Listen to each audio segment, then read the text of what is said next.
Alright, so we're doing this again. I enjoyed doing that video talking about watching every highest grossing movie of the last 50 years, so I figure, why not do another one? And so I decided to watch every theatrical cartoon movie of the last 40 years. Why 40?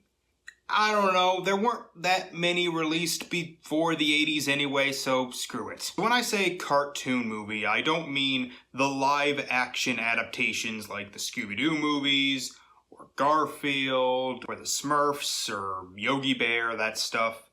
I mean the fully animated cartoon movies, usually by the same people who did the shows, that got a theatrical release. So no direct-to-video movies, no direct-to-TV movies, no direct-to-streaming movies. They had to get a theatrical release. And they have to be actually animated. Like, I know some people consider, like, the Barney movie, or Elmo and Grouchland, or Thomas and the Magic Railroad, like, animated because it's technically using puppets and stop motion, but I don't really count those. I'm also only doing movies that are based on shows from North America, because if I did every freaking anime and every show from Europe, like, we'd be here until like 2033. I'm also not doing any animated movies that later became cartoons, like the Jimmy Neutron movie or the Barnyard movie. If I did that, I'd have to include stuff like Aladdin and Lion King. That's also why I'm not doing the first two Equestria Girls movies. Yeah, they are kind of based on Friendship is Magic, but I consider them more a pilot for the later spin-off Equestria Girls series. I'm also not including the VeggieTales or Looney Tunes movies because those started out as direct-to-video and shorts, respectively. Most of these fit into one of two categories. Either they came out when the show was running, or at the very least, like, shortly before or afterwards. Or they came out years later with the same, like, writers and directors or voice actors. There's two that fit in there for this marathon. That's why I'm not including, like, those Mexican Top Cat movies, because they came out years later and also were not made by the same people. So with all those caveats, I have narrowed it down to 35 movies released between 1986 and 2025. If I missed any, I'm sorry. I'm actually starting this in November, since I'm hoping to have it out by April or May. And maybe this time we actually will see some weight loss. Care Bears Movie 2. Be part of it and bring someone you care about. Well, this was just a complete mistake. I completely regret it. Alright, so the first Care Bears movie came out in 1985, so it just missed the cutoff date. I have seen it in one of my many drunken stupors, and it's fine. It's not obviously my thing, but for what it is, a Care Bears movie, it's perfectly acceptable. This is a major step down. I don't know, everything in it feels so watered down, for lack of a better word, compared to the first movie. Like, the animation isn't as good. The characters are even more stock. I'll say the songs were better. The songs in the first movie were horrible. The ones in this one are at least passable. Most of these characters are not interesting. Like, the Care Bears themselves are just one-note stereotypes. Their parents are idiots. Like, the True Heart and Noble Heart, I think are their names. They are just so dumb. They bring these poor little babies into, like, dangerous waters, and then it's like, if it weren't for that creepy freaking star god thing that also functions as our narrator that never shuts the fuck up, they would have died. The human characters like John and Dawn are the same character, and I mean, they literally look the same. One has longer hair. That's it. And Christy is so whiny, and she's so entitled. Like, she basically makes a deal with the devil just to be a little better at sports, and then when she has the chance to reverse it and not harm the Care Bears, she actually has some conflicted feelings about it, and it's like, no, kid, like, it doesn't matter if you're gonna be bad at sports. But man, just in terms of comparing this to the first movie, things don't connect well. I know I shouldn't complain too much about the continuity of the Care Bears movies, but it genuinely confuses me. Again, I only saw the first one once and I was mostly drunk, but I remember that they met the Care Bear cousins on like a separate island, and they do bring that up in this movie, but when it starts out, the Care Bears and the Care Bear cousins are like together as babies. So you think, okay, this is a prequel, and then like third of the way through the movie, they have to move to a different place, and the Care Bears are put on one island, and the Care Bear cousins are put on another island, and you think, okay, that's why they were separated, but why didn't the parents tell them about each other? Like, they seemed surprised about who they were in the first movie, and in here, it's like, well, I can't even remember if, like, True Heart and Noble Heart were in the first movie. Also, how does time work? Because we see John and Dawn help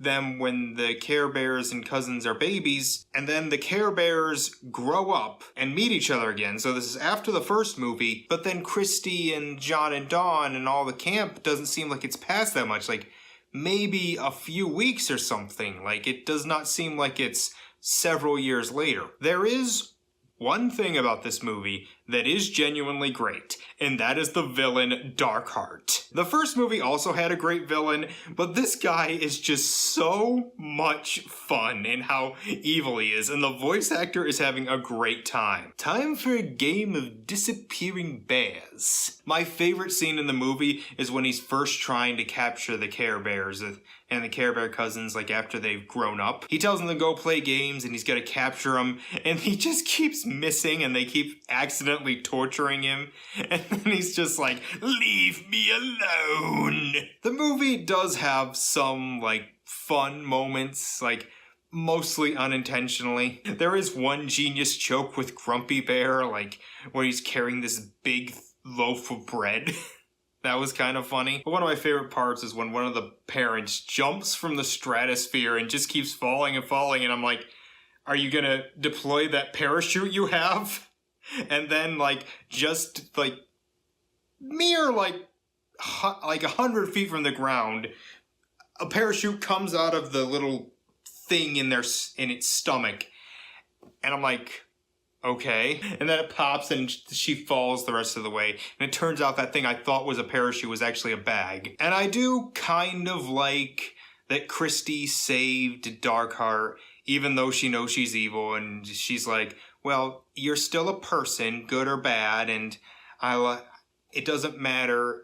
That's what separates you and me. Like, I will save even people who I think are bad. And it's like, okay, I like that idea. I don't know. It's not harmful if your kids want to watch it. I don't know what modern day kids would really get into Care Bears movie 2. I don't really know anything about the Care Bears much. But yeah, it's harmless. It's whatever. I think the first movie is better, but I can't say this movie angered me too much. My Little Pony, the movie. It's rated G and it's coming to theaters this June, right after school's out. This movie's intense. Like, I did not expect the My Little Pony movie from 1986 to have that many life or death action scenes. So I'm kind of cheating here because the actual show, the actual My Little Pony show, didn't start until a few months after this came out, but there were 2 specials that came before this. I never saw the second one, but you may remember I reacted to Rescue at Midnight Castle, and this kind of acts like a sequel because Megan's in it again, the girl and the human girl, and then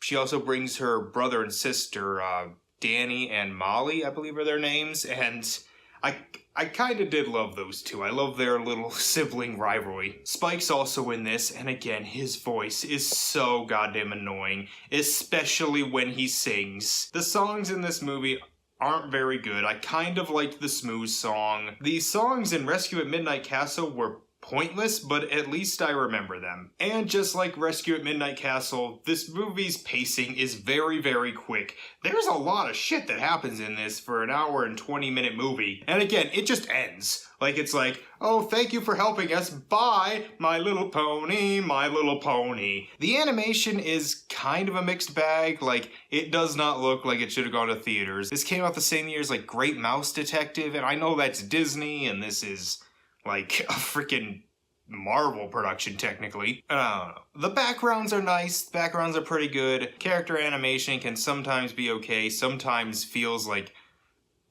less than TV quality, honestly. As for the characters, again, they're not really much to write home about. I did feel really sorry for Lickety Split at the beginning because they were so mean to that poor thing. She runs away and finds with Spike and then finds like the Grundles. One of them's voiced by Danny DeVito. Speaking of voice acting, one of the ponies, I can't remember one, the one who gets covered in the smooze. I'm like, why does that sound like Bart Simpson? And sure enough, in the end credits, Nancy Cartwright was one of the ponies, so I'm like, all right. I did really enjoy the villains though. They're surprisingly gross. Like, I'm used to like these MLP things, like when they want to do like gross things, it's like, oh, there's some dark slime or characters will belch. That is like the grossest thing that happen in MLPs. But no, these ones, like, they're eating freaking worms. One of the main mom witch steps on a spider and this thing just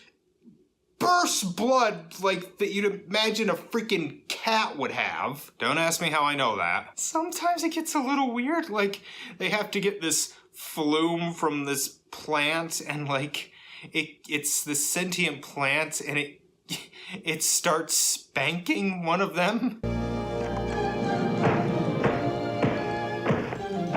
Which was a little odd to watch. And then of course we get the Smooze, which again has easily the best song in it, and it is kind of scary. That fucking rainbow of light didn't do shit this time. Mr. Munchin comes back, and I love his little rabbit assistant just being done with his shit. So yeah, I did kind of enjoy this one. Like, it's not great. It certainly didn't seem like it needed to be in theaters. It could have been a direct-to-TV movie. And yeah, spoilers, I liked the other MLP movies better, but I don't know. This was kind of fun. Transformers, the movie. This movie starts with a planet being eaten, and it just never lets up from there. I have never really watched a Transformers cartoon. My only real knowledge is, like, the movies. Like, all the Michael Bay ones, those ones, that animated one that came out a couple years ago. Just going by this, if I saw this when I was 10 years old, I would have absolutely goddamn loved it. The 10-year-old in me respects the hell out of this movie because it is pretty much just non-stop action. As an adult, it got a little overwhelming to the point I started to get exhausted. Like, I was just like, oh my god, I'm so tired. I'm so tired. Is this what being old is like? The soundtrack is the pure 80s amazingness. You got the touch. You got the power. This is one of the most 80s goddamn things I've ever seen. So much happens. I knew Optimus died. Spoilers. But I didn't know that happened in like the first act. Also, this movie like has swear words in it. And I'm like, one of them says damn. And then I swear to God, one of them says shit. Look! It isn't even dented.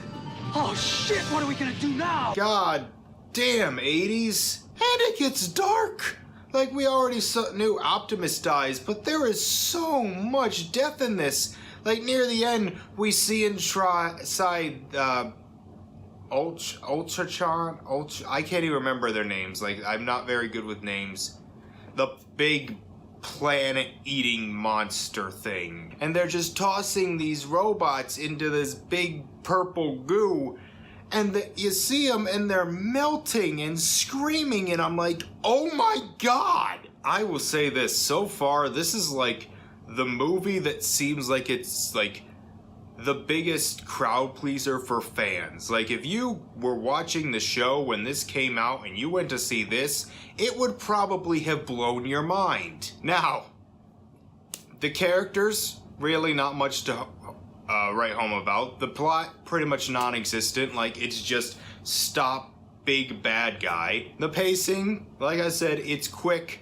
It never really lets up. It also just stops. Like, this movie just ends. I kind of enjoyed it. Like I said, it's exhausting. It got exhausting for me after a while, but I can definitely see if I were 10 years old, I would have absolutely loved this. You've got to see the Adventure. I'm really great. This is the first one in this marathon where I actually remember watching a bit of the show when I was a kid, though I don't remember too much from it. And I really don't remember watching this movie at all. I remember watching some of like the direct-to-video movies, but not this one. Though looking at it objectively, this is probably the best movie we've done so far. I know we're only on number 4, but in terms of animation, this is so far the best looking. It almost looks like Disney quality. Like at least Disney quality in the 80s. The colors are really good, the character animation's really good. The backgrounds look great. Other than some of the lip sync, it really looks like a big Disney movie from the time, like Black Cauldron or Great Mouse Detective or Oliver and Company. And I think this is the first movie in our marathon that's basically the characters going on an adventure story. I mean, yeah, technically the others were going on an adventure, but I'm talking specifically about a show in which it's mostly just these characters living their lives. It's very slice of life. Whereas in the movie, it's, you know, diamond smuggling. This is definitely an example of the big damn movie trope. This movie is fun, though parts are a little creepier. Maybe that's what they were intending, but I don't know. Some parts are very creepy. The villains have some very pedophilic undertones, especially at the beginning. Like the way the guy is like, oh, look at this little cutie right here. She's talking to the Chipettes. And then the woman villain is like, oh, this handsome young man. It's just so creepy, especially when you realize they're humans and they're chipmunks. So it's weird on 2 levels. I know I'm overthinking it. It's just so where my brain goes. And then, like, the Chipettes later sing a song about getting lucky to snakes. It's really weird. The movie could get pretty intense.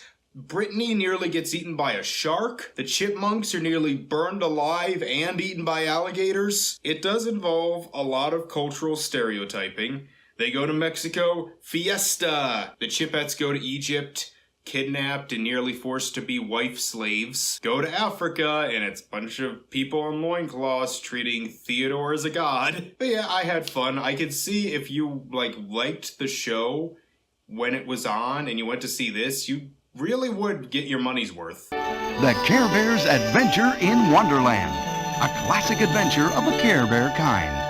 Well, that was boring. Honestly, I don't have much to say about this one. I took so little notes for this. I've never read Alice's Adventures in Wonderland. My only real knowledge of it are the 2 Disney movies, the animated one and the Tim Burton one, and both I thought were kind of mediocre. Or at the very least, they weren't my thing. I don't know. I kind of liked the songs in the movie. They were alright. Grumpy was kind of fun. I still do not understand why there's a Care Bear named Grumpy, but him being ruthlessly tortured by never getting to eat was kind of funny, and then in the end credits, he finally gets to eat or some bullshit. He gets to eat his pickled beets. Ugh. I don't get how this monarchy works. Like, the princess needs to be there by a certain time, or else the queen has to give up her power to this evil wizard. I don't really understand how that works. Can't she just continue being queen? I did kind of laugh, and this isn't intentionally funny, but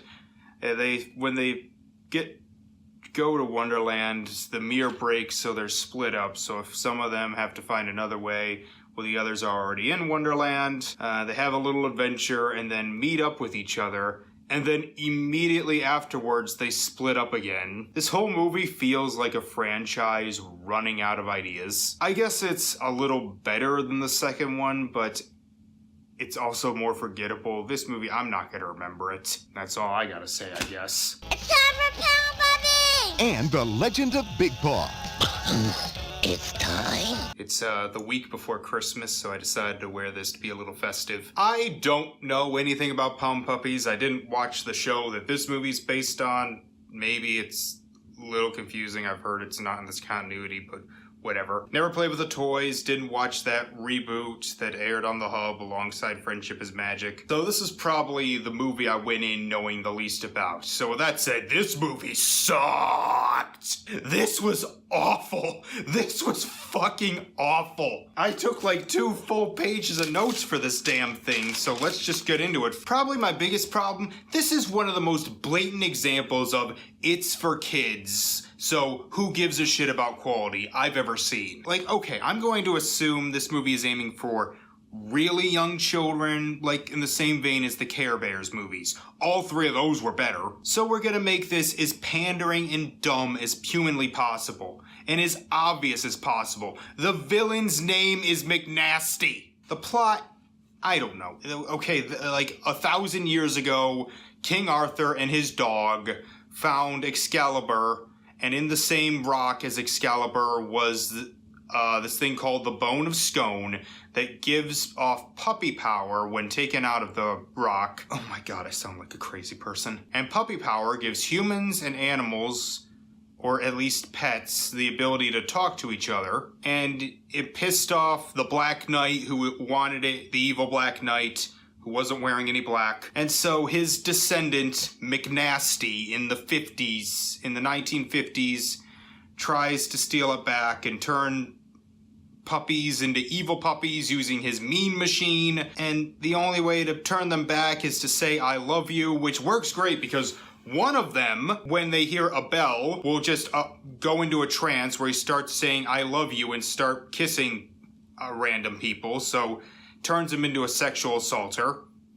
Apparently, his previous owner trained him to do that for science, and now it's up to the Pound Puppies to save the day. I don't know. This movie was insane. The animation sucks!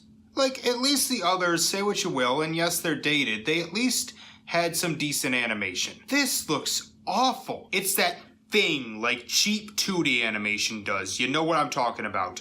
Where a lot of it is really stiff, a lot of the characters move slow, and then occasionally they'll go really, really fast, the frame rate speeds up and it's jarring. There's animation errors everywhere, the characters' noses disappear. One of the characters who was not in the scene, it appears in the scene, the water of course, that they call quicksand, despite the fact that it's liquid and you can swim in it, and it's blue, it's fucking water. There's parts where it will cut from one character to another, but the background stays exactly the same. So it looks like they just kind of turned into the other character. It's so bad. Sound effects aren't much better. I swear to God, this thing uses sound effects you saw in like 60s and 70s cartoons on TV. Like there's stuff you heard on Scooby-Doo. The writing, again, this movie is made, at least it seems like it's made by people who think kids will just watch anything. This movie doesn't make any goddamn sense. The whole Bone of Scone thing is just ridiculous, and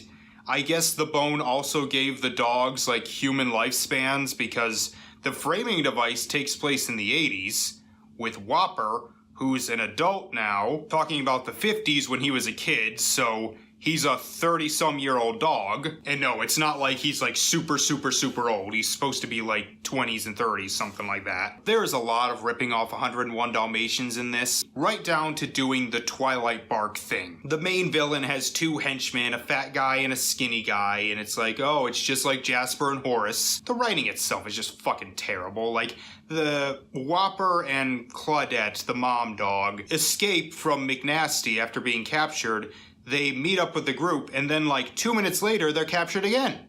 Like, it's like, what was the point? I didn't get the villain's plan at all. It's like, I'm going to take over the world with the Bone of Scone, but the bone only seems to give you the power to talk to animals, and it's not even just you, it's everybody. I don't get it. I don't. Even looking at it from a kid's point of view, I don't get how he would be able to take over the world with this. I didn't care about most of the characters. They're mostly one note. I kind of liked Claudette. The only reason is because I just felt sorry for her, because this poor thing just gave birth to 6 puppies and has to start fighting off bad guys and running around and shit. It's like, get this poor thing a break. Give this poor bitch a break. This was awful.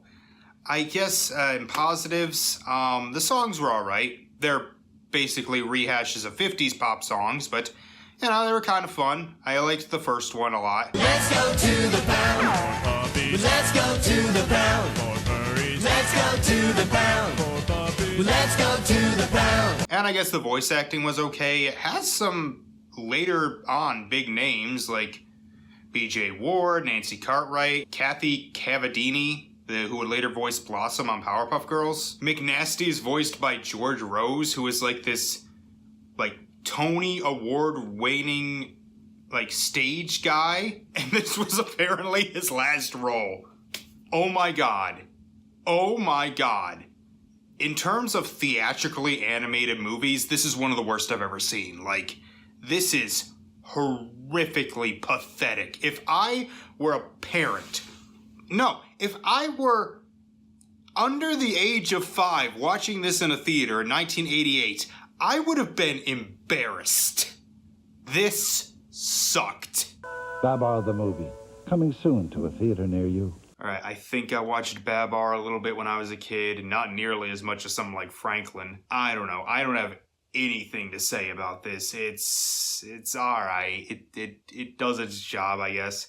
I don't think this needed to be in theaters. I don't know how this got a theatrical release in the same year as stuff like Little Mermaid and All Dogs Go to Heaven. It's fine. It's a little more intense at points than I expected. I mean, they're freaking taking these elephants, stripping them, and putting them in prison labor camps. It's like, wow, that's pretty dark. Not sure Babar is a very good king, because he's sort of just like, yeah, ignore all the paperwork. Let's just take our army and do stuff, regardless of the diplomacy and all that. Villain was kind of intimidating. I don't know. It's fine. It did its job. That's all I got. Jetsons, the movie. It counts. It counts. Even though this movie came out years after the show ended, I said if it was made by the same people, then it counts. Hanna-Barbera did direct this. I think it was written by one of the original writers, and it has most of the same cast. The only two I think were different were the voice actors for Elroy, who died before it started, and Judy, who they just replaced with Tiffany. Surprisingly, the voice actors do a good job, despite the fact that I think 2 of them died of old age before the movie came out. In fact, there's a little dedication to them. George O'Halloran, the voice actor of George, and Mel Blanc, who played Mr. Spacely. Yeah, they do a pretty good job. You wouldn't have guessed they were, like, as old as they were. Anyway, I watched the Jetsons a lot as a kid.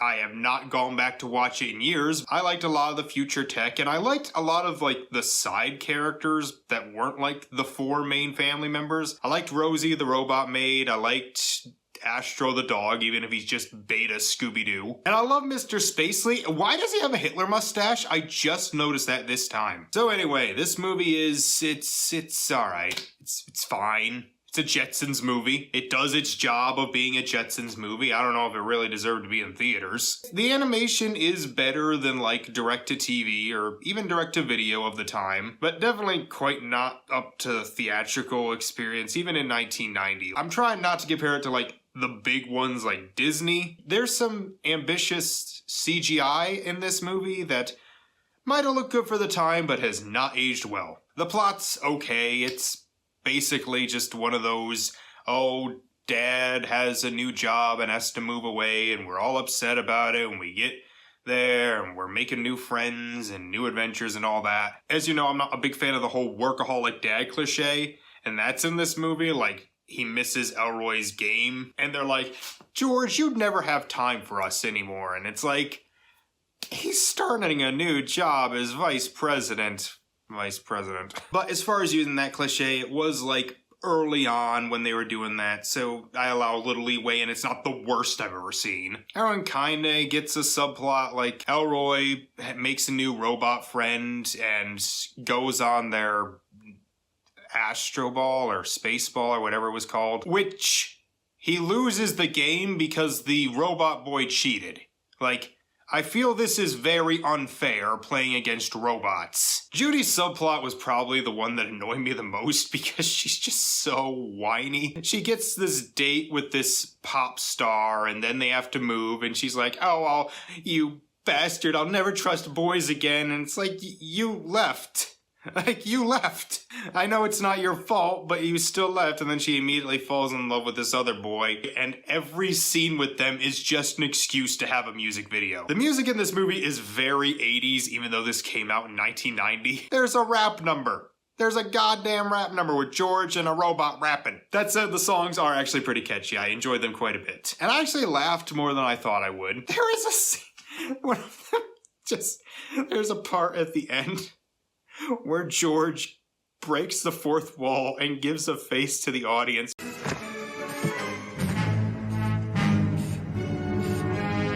Never look at me like that again, George. It has a surprising environmental message and like anti-corporal message.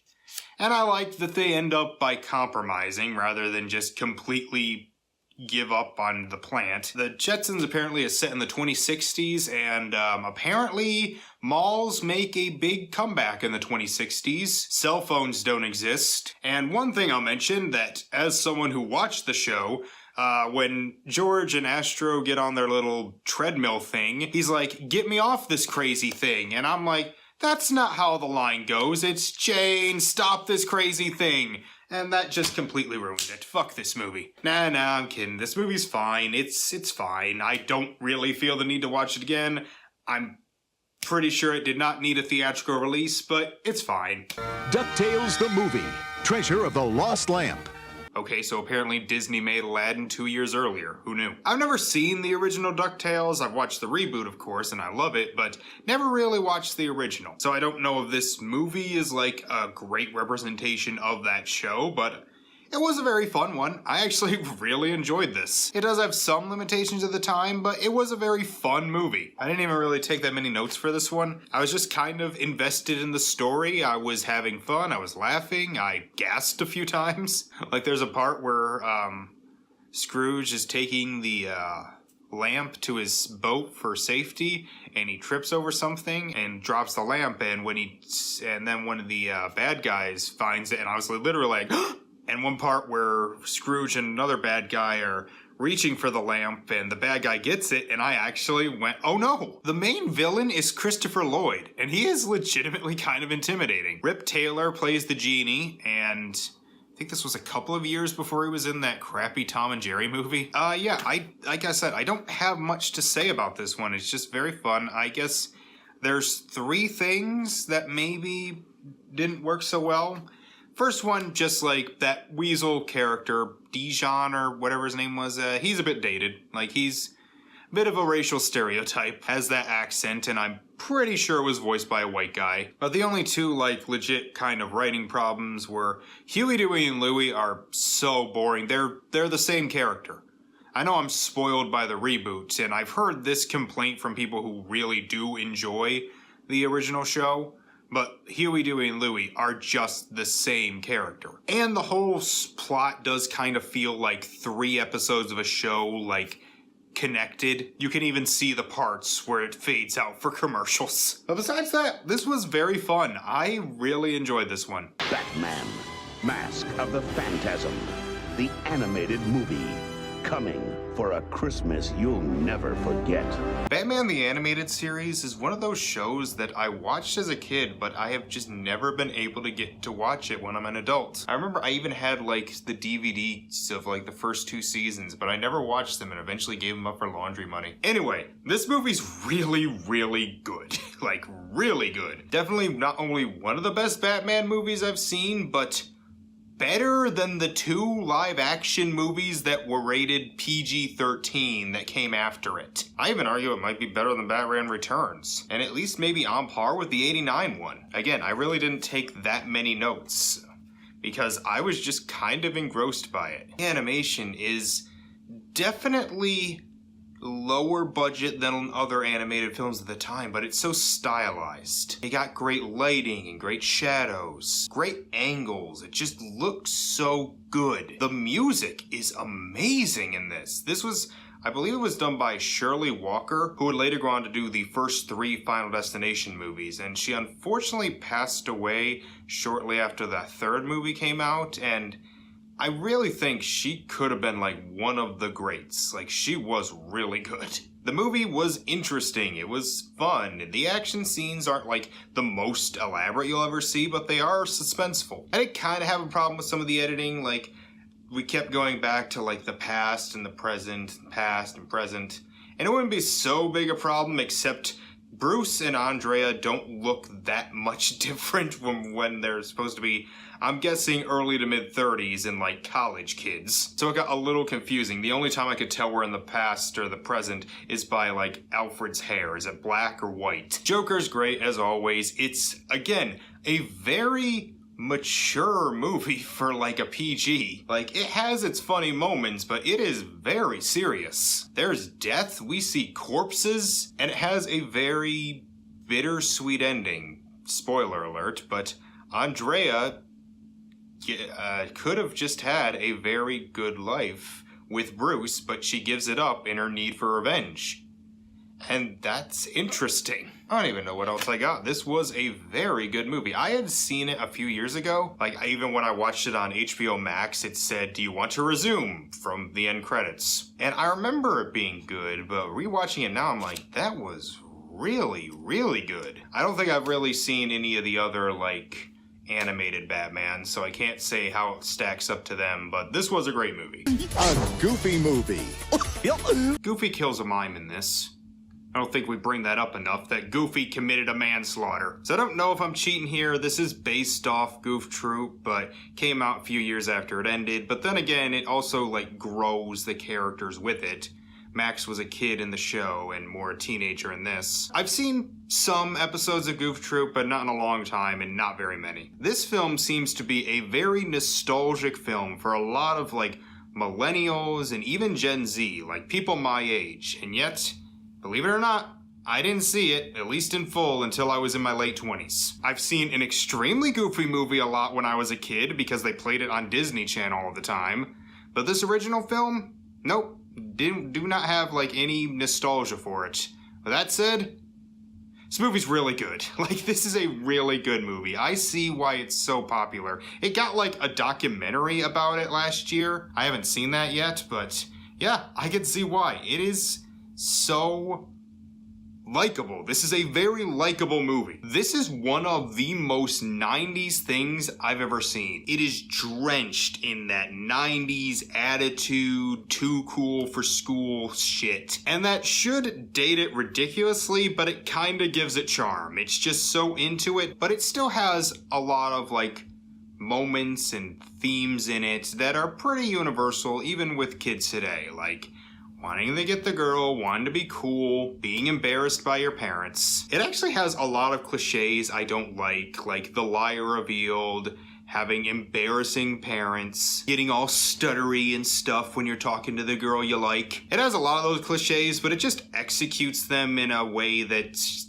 likable and fun. Songs are great. That opening number is catchy as hell. I love that one where they're on the road and there's this really dark joke where a trunk opens and there's a guy like tied up with cement around his feet, and I'm like,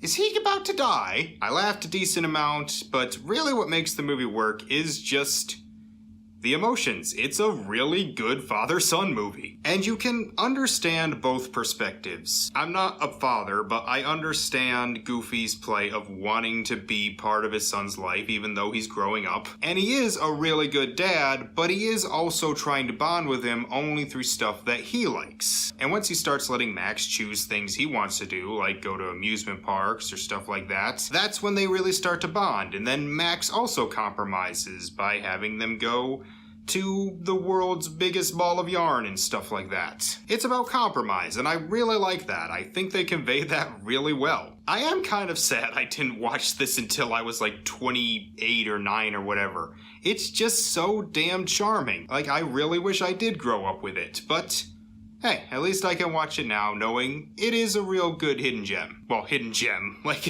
it did okay at the box office, but it's become such a cult classic. Gumby the Movie.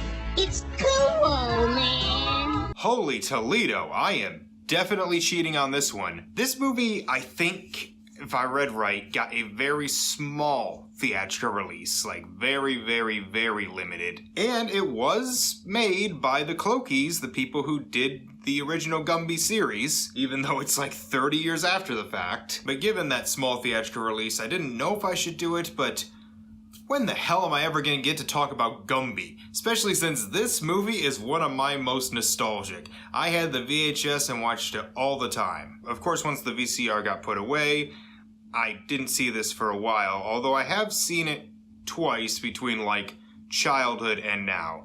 I watched it once in college because it was on Netflix my first like semester, and then like a few years ago because it was on YouTube and I was bored at work. So I have seen it, but every time I rewatch it I'm like, God damn, this movie is insane. Like you just don't even realize when you're a kid how weird the plot of this is, because it's like Gumby's part of a band and these two characters called the Blockheads notice that his dog, Lowbelly, cries pearls when he hears Gumby and his band playing, so they decide to kidnap him and replace him with a robot clone, but when they find out he only cries from live music, they then kidnapped Gumby and his band and replaced them with robot clones, and now they have to save him. And then, this movie's weird. This movie's fucking weird. So this movie came out in 1995, and admittedly it does look like something that would have come out in like the 70s or maybe the 80s. Music definitely sounds like it's from the 80s, but we'll get into that. This was 2 years after Nightmare Before Christmas came out and just revolutionized like stop motion. And this definitely has like very old school like claymation feel to it. It is pretty cheap, but it's so creative with it, and you could tell it took a lot of work. And while the animation is technically cheap, it does make up for it by giving the characters a lot of personality. Like, the Blockheads do not talk, but they have a lot of personality to them. Prickle is such a the world keeps shitting on him. Pokey's kind of a little shit. He's a little wisecracking shit. I've never really noticed that before. The human designs in this, they're terrifying. I have always found like that old school claymation, whenever they make humans, it's so creepy to me. Like, it's just so off-putting. But like the main human in it is like this Groucho Marx looking motherfucker. It also has really good sound effects. Like every time they would enter or exit a car, each character has their own sound for it, and I don't know, that adds something. The songs are really good. There's really only two main ones. The one that they do for the music video at the end goes so hard. It did not need to go that hard. Take me away.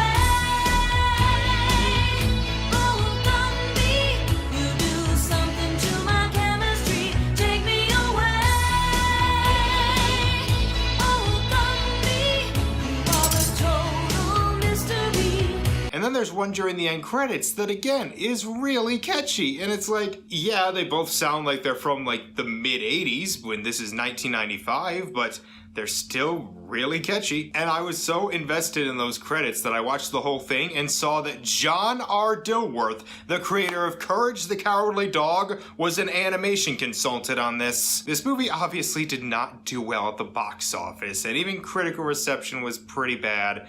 Again, because it came out like after Nightmare Before Christmas. I don't know if I could say this movie's good, but it is very entertaining. It seems to have developed a bit of a cult following, mainly above the type of people. I will always have huge nostalgia for this, like, and the Gumby franchise. Like, I actually named my first cat, like the one that was mine. We named her Minga after his little sister.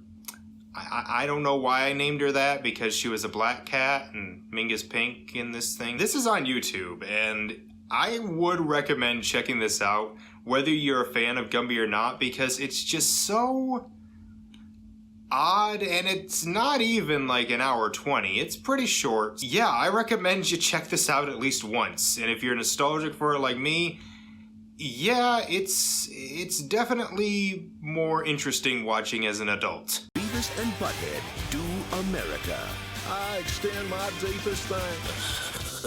He said extend. So I haven't seen much Beavis and Butthead when it was airing, at least like back in the 90s. I was too young for it. And it just never really was one I cared to watch much when I grew up, so I had actually seen this movie before. I just decided to watch it one day. And rewatching it, yeah, this is a very entertaining movie. It does have a solid laugh ratio. There's one part where I just nearly lost it. The two parts of this movie that made me laugh the most. First would be their neighbor, Tom Anderson, I believe is his name.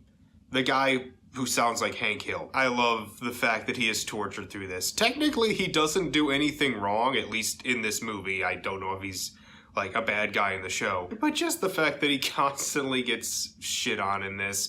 The part that made me laugh really hard is when he's just at the camp and he's like, boy, I tell you, it doesn't get any better than this. And then the damn water comes and he's like, whoa! And the other is that ATF agent, Fleming, played by Robert Stack, the guy from Unsolved Mysteries. He's brilliant. He plays it straight, but he's always wanting to do cavity searches. And that just made me laugh. Also, there's a really fucked up hallucination scene where they get high on cactus juice, which... is that where Avatar The Last Airbender got it from? Anyway, I don't have much else. This is a very fun movie. It's a Beavis and Butthead movie. You can't say you didn't go into this movie and not get what you paid for. The Rugrats Movie. Go on, Chucky! Nap time is over. You know, no matter what I say about this film will always hold a special place for me because...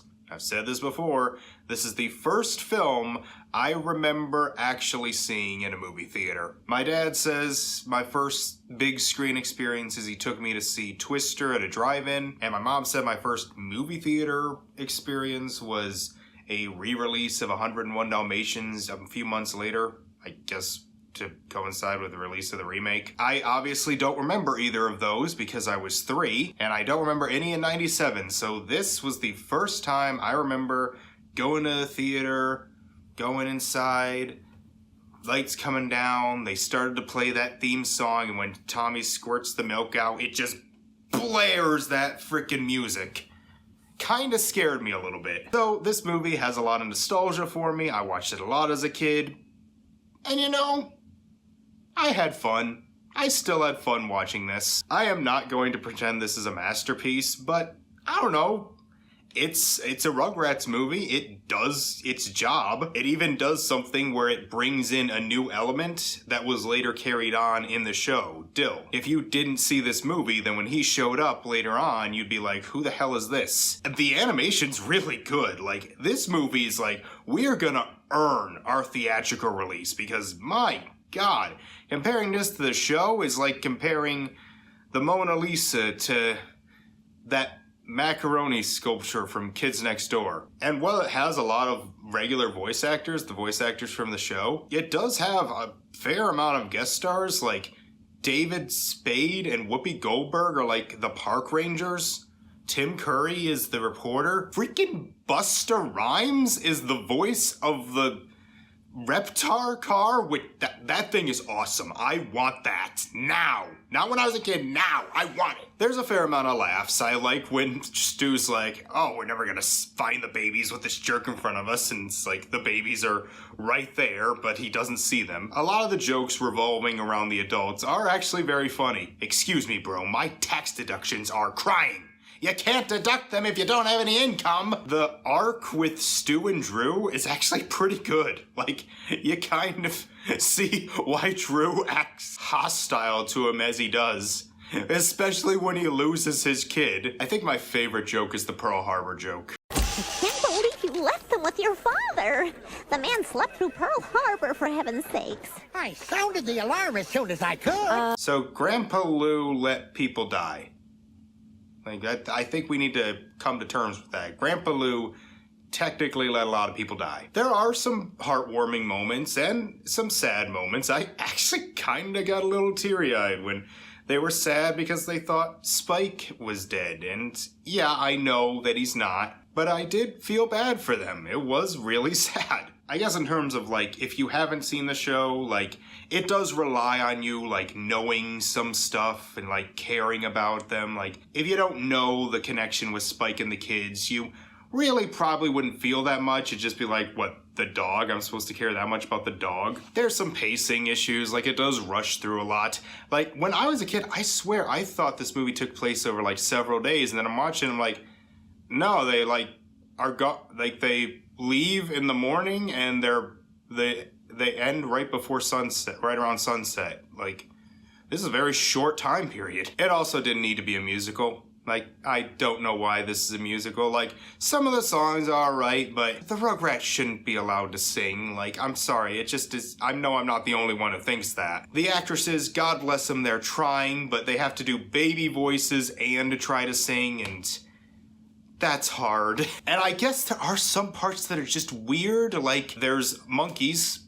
They set it up, but it is kind of weird that it's like, okay, there's just, we had a train crash with monkeys. They crashed a train, all right. Ever since I was a kid, I have thought that birth scene with all of those, like, CGI effects was so weird. Like, when I was a kid, I would watch that and be like, I guess that'll make sense when I'm older, and sorry, younger Kyle, it actually makes less sense. But yeah, I still had a lot of fun with this movie. It's not one of the greats, but I think this was the first, I read somewhere that this was like the first animated movie not made by Disney to make like over $100 million at the box office, so it was popular. I mean, I went to see it, my dad took me. I don't know what he thought of it. I've never really asked him. It's mostly if you're a fan of the show, like, but it does feel theatrical. All your questions will be answered in Doug's first movie. Oh, man! This one, however, has TV movie written all over it. The animation is so TV quality. It even does that thing where they have to stretch it out to match like the music or the pacing or whatever. So they'll like kind of slow it down a little bit, and you kind of give a pass when it's a TV movie, but for theaters, no. There are also so many dissolves in this thing. Practically half the goddamn cuts are dissolves. Like the Rugrats movie, I did grow up with this. I didn't see it in theaters, but I got it on VHS and watched it a lot. And unlike the Rugrats movie, I have no problem saying that this movie is not good. It's not a good theatrical movie. It's also not a very good Doug movie. Like, Doug, from what I remember, was a pretty down-to-earth show. But this is literally about finding a monster that lives in the lake. It's straight up E.T. shit. Even if it were a TV movie, like, just not based on anything, it still wouldn't be that great. Doug is kind of an idiot. He'll, like, tell his plan on when he's gonna reveal the monster in front of Guy, who is good friends with Mr. Bluff, who they are trying to keep the secret from. There's also this weird part where Doug, in his journal narration, is like, I was trying too hard to use Herman to impress Patty instead of protecting him, and it's like, no, you literally had a scene earlier where you could have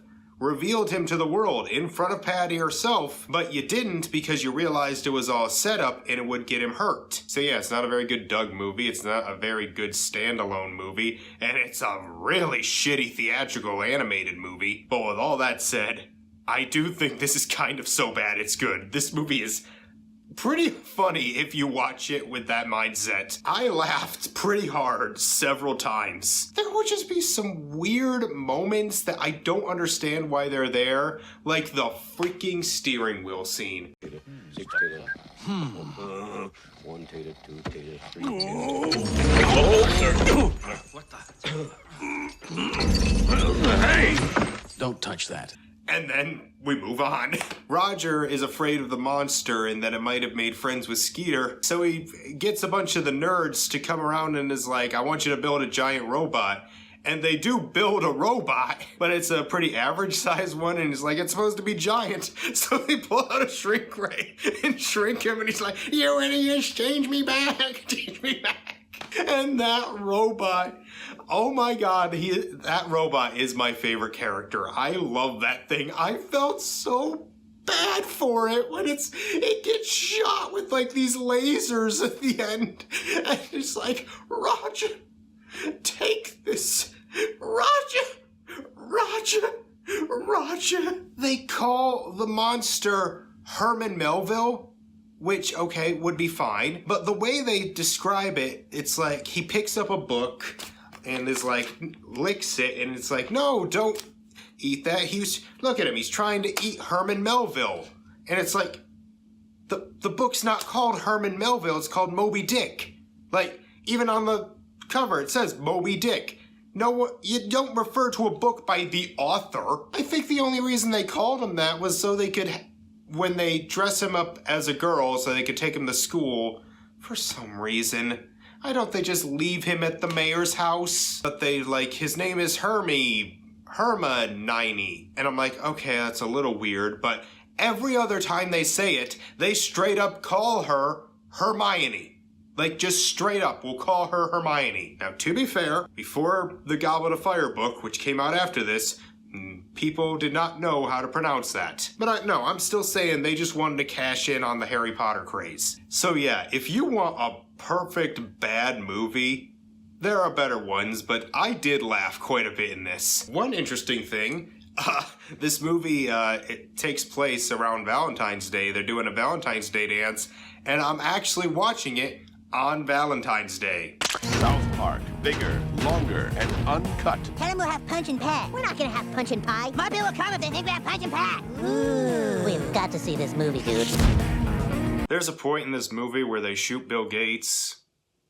I don't know, the Epstein files are really big right now, and as me recording this, and I don't know, maybe they're more important when you're finally watching it. So there was a point from like 2008 to 2013 where I was like huge into South Park. I mean, I watched it every week. When I first got into it, like, you could watch the entire series on ComedyCentral.com, and I binged the entire thing.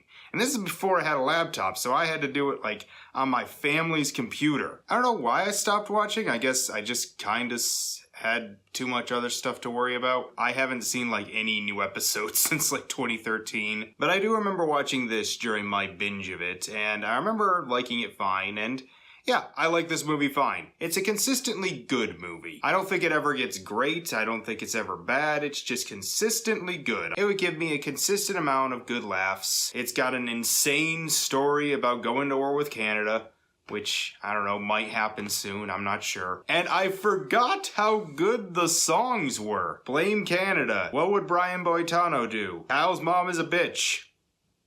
Which, I'm surprised I didn't get that more often. And it's a good commentary on just those extremely prudish parents who don't want their kids to say swear words, and when they do, they blame everyone except their own poor parenting skills. I forgot about the V-chip. Like, that was a thing, like, when I was little, and it was dumb, and this movie shows how dumb it is. In terms of being a South Park movie, anyone who liked the show will go into this and probably like it. It's got the same style of humor, same animation style. It's good. I don't have too much else to say about it. It's good. Rugrats in Paris, the movie. So I think this is universally regarded as the best in the Rugrats trilogy. And yeah, it is. I mean, I wouldn't consider it one of the great animated movies or even one of the great animated sequels, but it's a really good Rugrats movie, and I'd say a pretty solid flick. It's a very entertaining movie. I don't think we saw this in theaters. If we did, it's one of those I forgot about. But when it came out on home media, I watched it a bunch. Just like the first movie, the animation's really good. Like, they really made this look theatrical. It's got all the stuff you expect from the Rugrats, but it does have a good emotional core to it with Chucky wanting a new mom. And the villain is just so delightfully hateable, and I love that they make her look so, in the words of Lil, pointy. Coco LaBouche really is just one of the most hateable animated villains, isn't she? I guess it's a little contrived, her wanting this promotion and just finding a guy to marry, and Angelica was there, and they come up with this scheme and somehow set up a wedding in a very short amount of time. Like, the way it's edited, it seems like it's like one day. Like, they go watch the show and the next day they're having a wedding, and it's like, okay, I don't know how long it's been. Like the first movie, it adds some new characters that would become mainstays in the actual show, and unlike Dill, they were more interesting additions. They actually have, like, personalities. This is also the one that added that Fifi dog for Spike. One thing it does better than the first movie, the soundtrack. The Rugrats only get one song, and the rest are either originals sung by, like, actual singers, or, like, modern pop songs. And by modern, I mean 26 years ago. Including Who Let the Dogs Out. Was this, like, the first use of that song in, like, media? Because this was the year that song came out. And the climax is freaking insane when you really think about it. Those babies should have died. Yeah, I think this is a really solid movie. Again, it's not one of the great animated movies, but it's a lot of fun. And hey, it gave us the PS1 game that still to this day pisses me off that I never fucking beat it. Recess, school's out.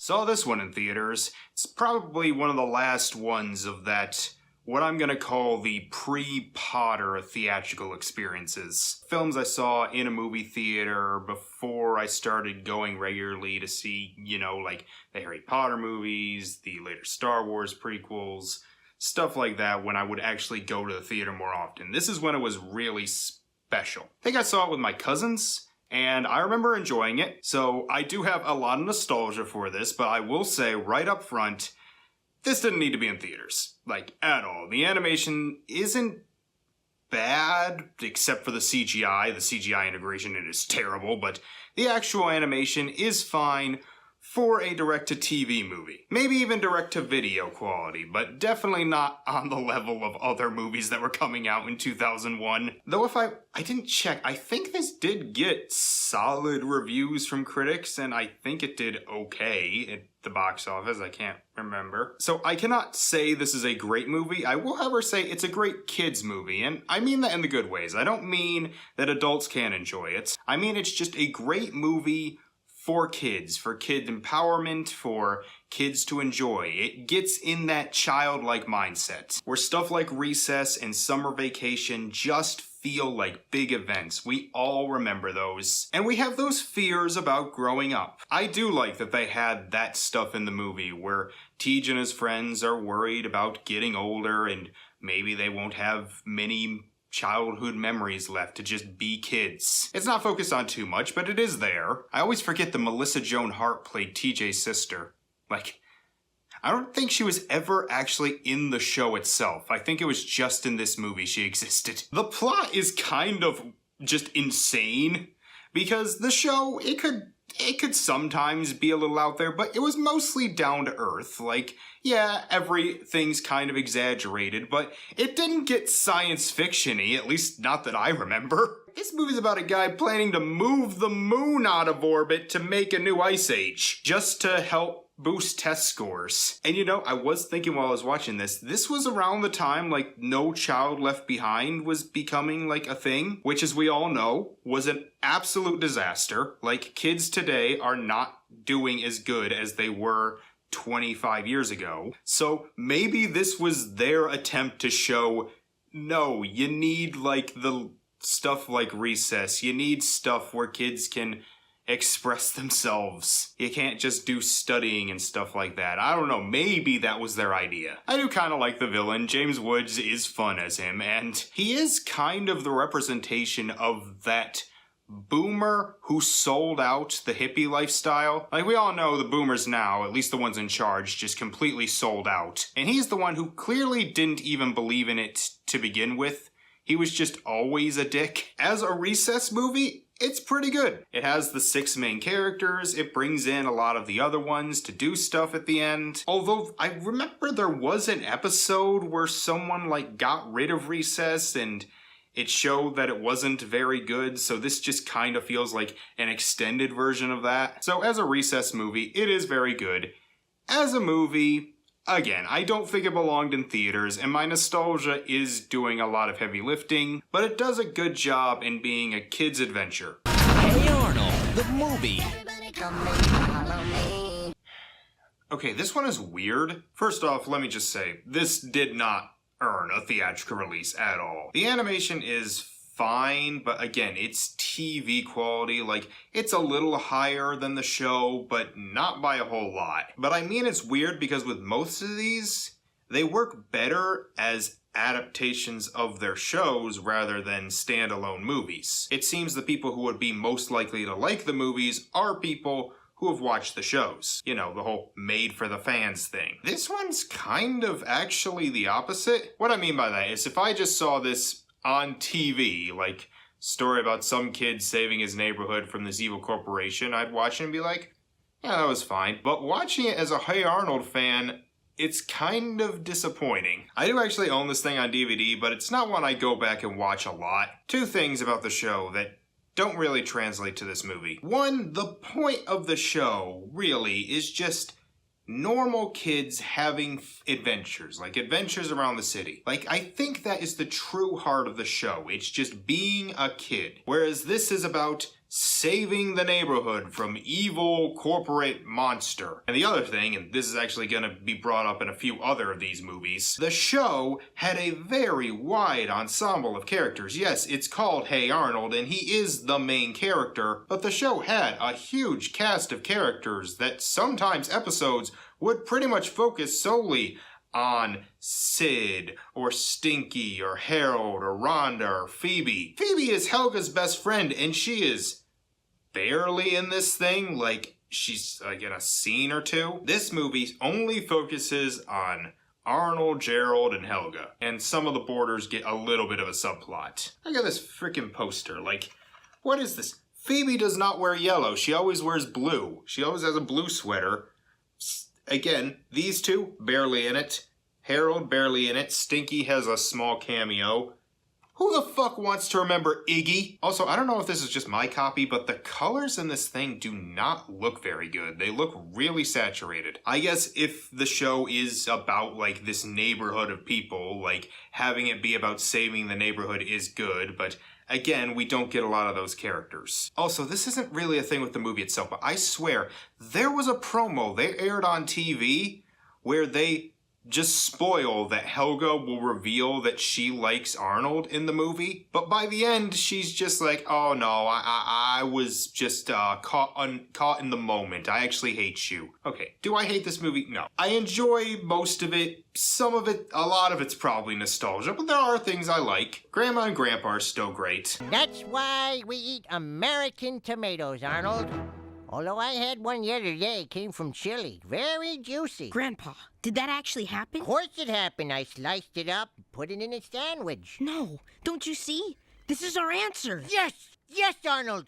Juicy tomatoes from Chile! Why didn't I think of that? Like, Ernie has some good laughs. There are a decent number of jokes. And as far as, like, a spy film goes, like, it's kind of fun. Like I said, if I just watched it on its own, I'd actually find it to be a perfectly serviceable kids movie. Like, I actually do really like the villain Shep. He's so one-dimensional, but he is kind of charismatic and has fun. So yeah, I don't dislike this movie. I'll watch it from time to time, but it's not a great representation of the show, and the show is one of my favorites. Honestly, of every show we're gonna talk about in this marathon, besides maybe Friendship is Magic, this might be my favorite show. So it's a shame that this movie's just okay. Like, it's okay. Blossom, Bubbles, and Buttercup in the Powerpuff Girls movie. I didn't see this one in theaters, but I think my sister did. I think my sister and cousin went to see it. So Powerpuff Girls is one of my favorite Cartoon Network shows and one of the more famous,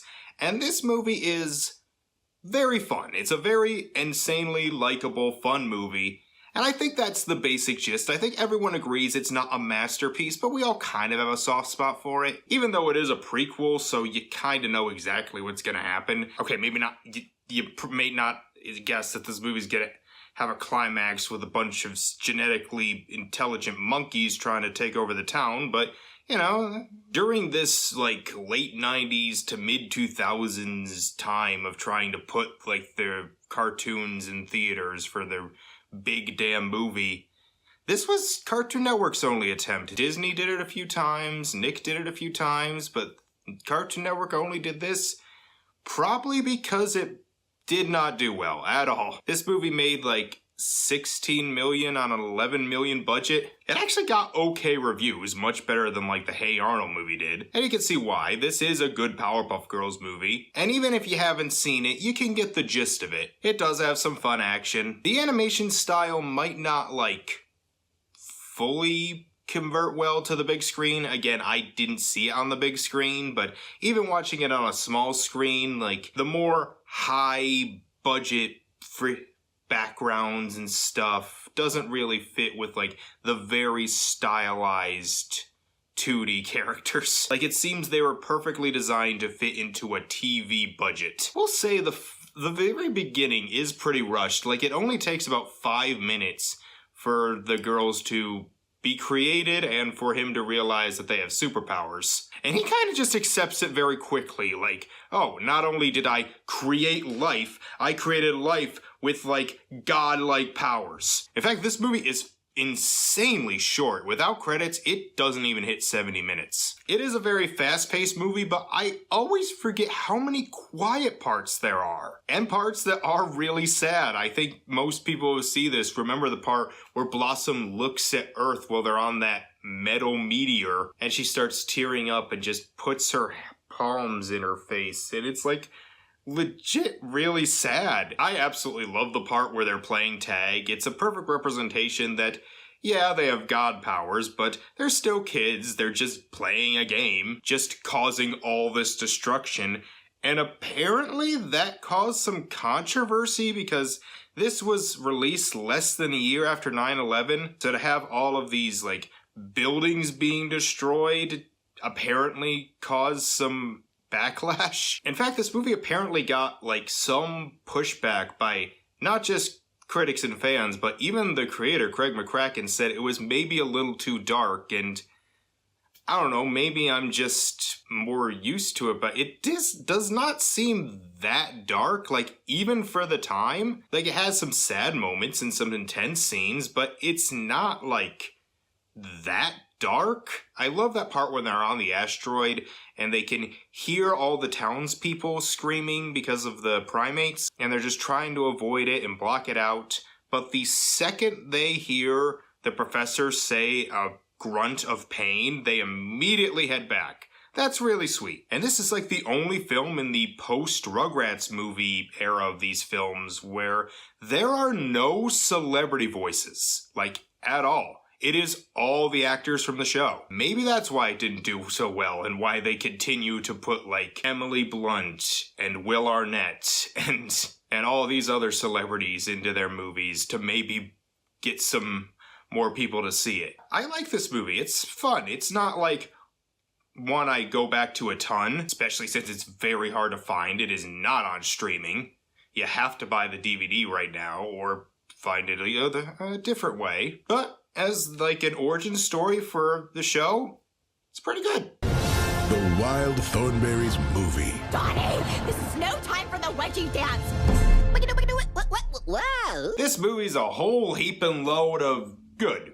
It's pretty good. I watched Wild Thornberrys a lot as a kid, though I haven't gone back to it in years. The thing I remember the most about it is I swear the commercial breaks were always shorter than the other shows. While I haven't watched the show in a while, this does seem like a pretty solid Wild Thornberrys movie. It's decently educational, it's got some funny moments. Of course, Nigel is just absolutely hilarious. And in this movie, we meet his parents, so we realize that there's two of him. His dad is just him. They're the same character.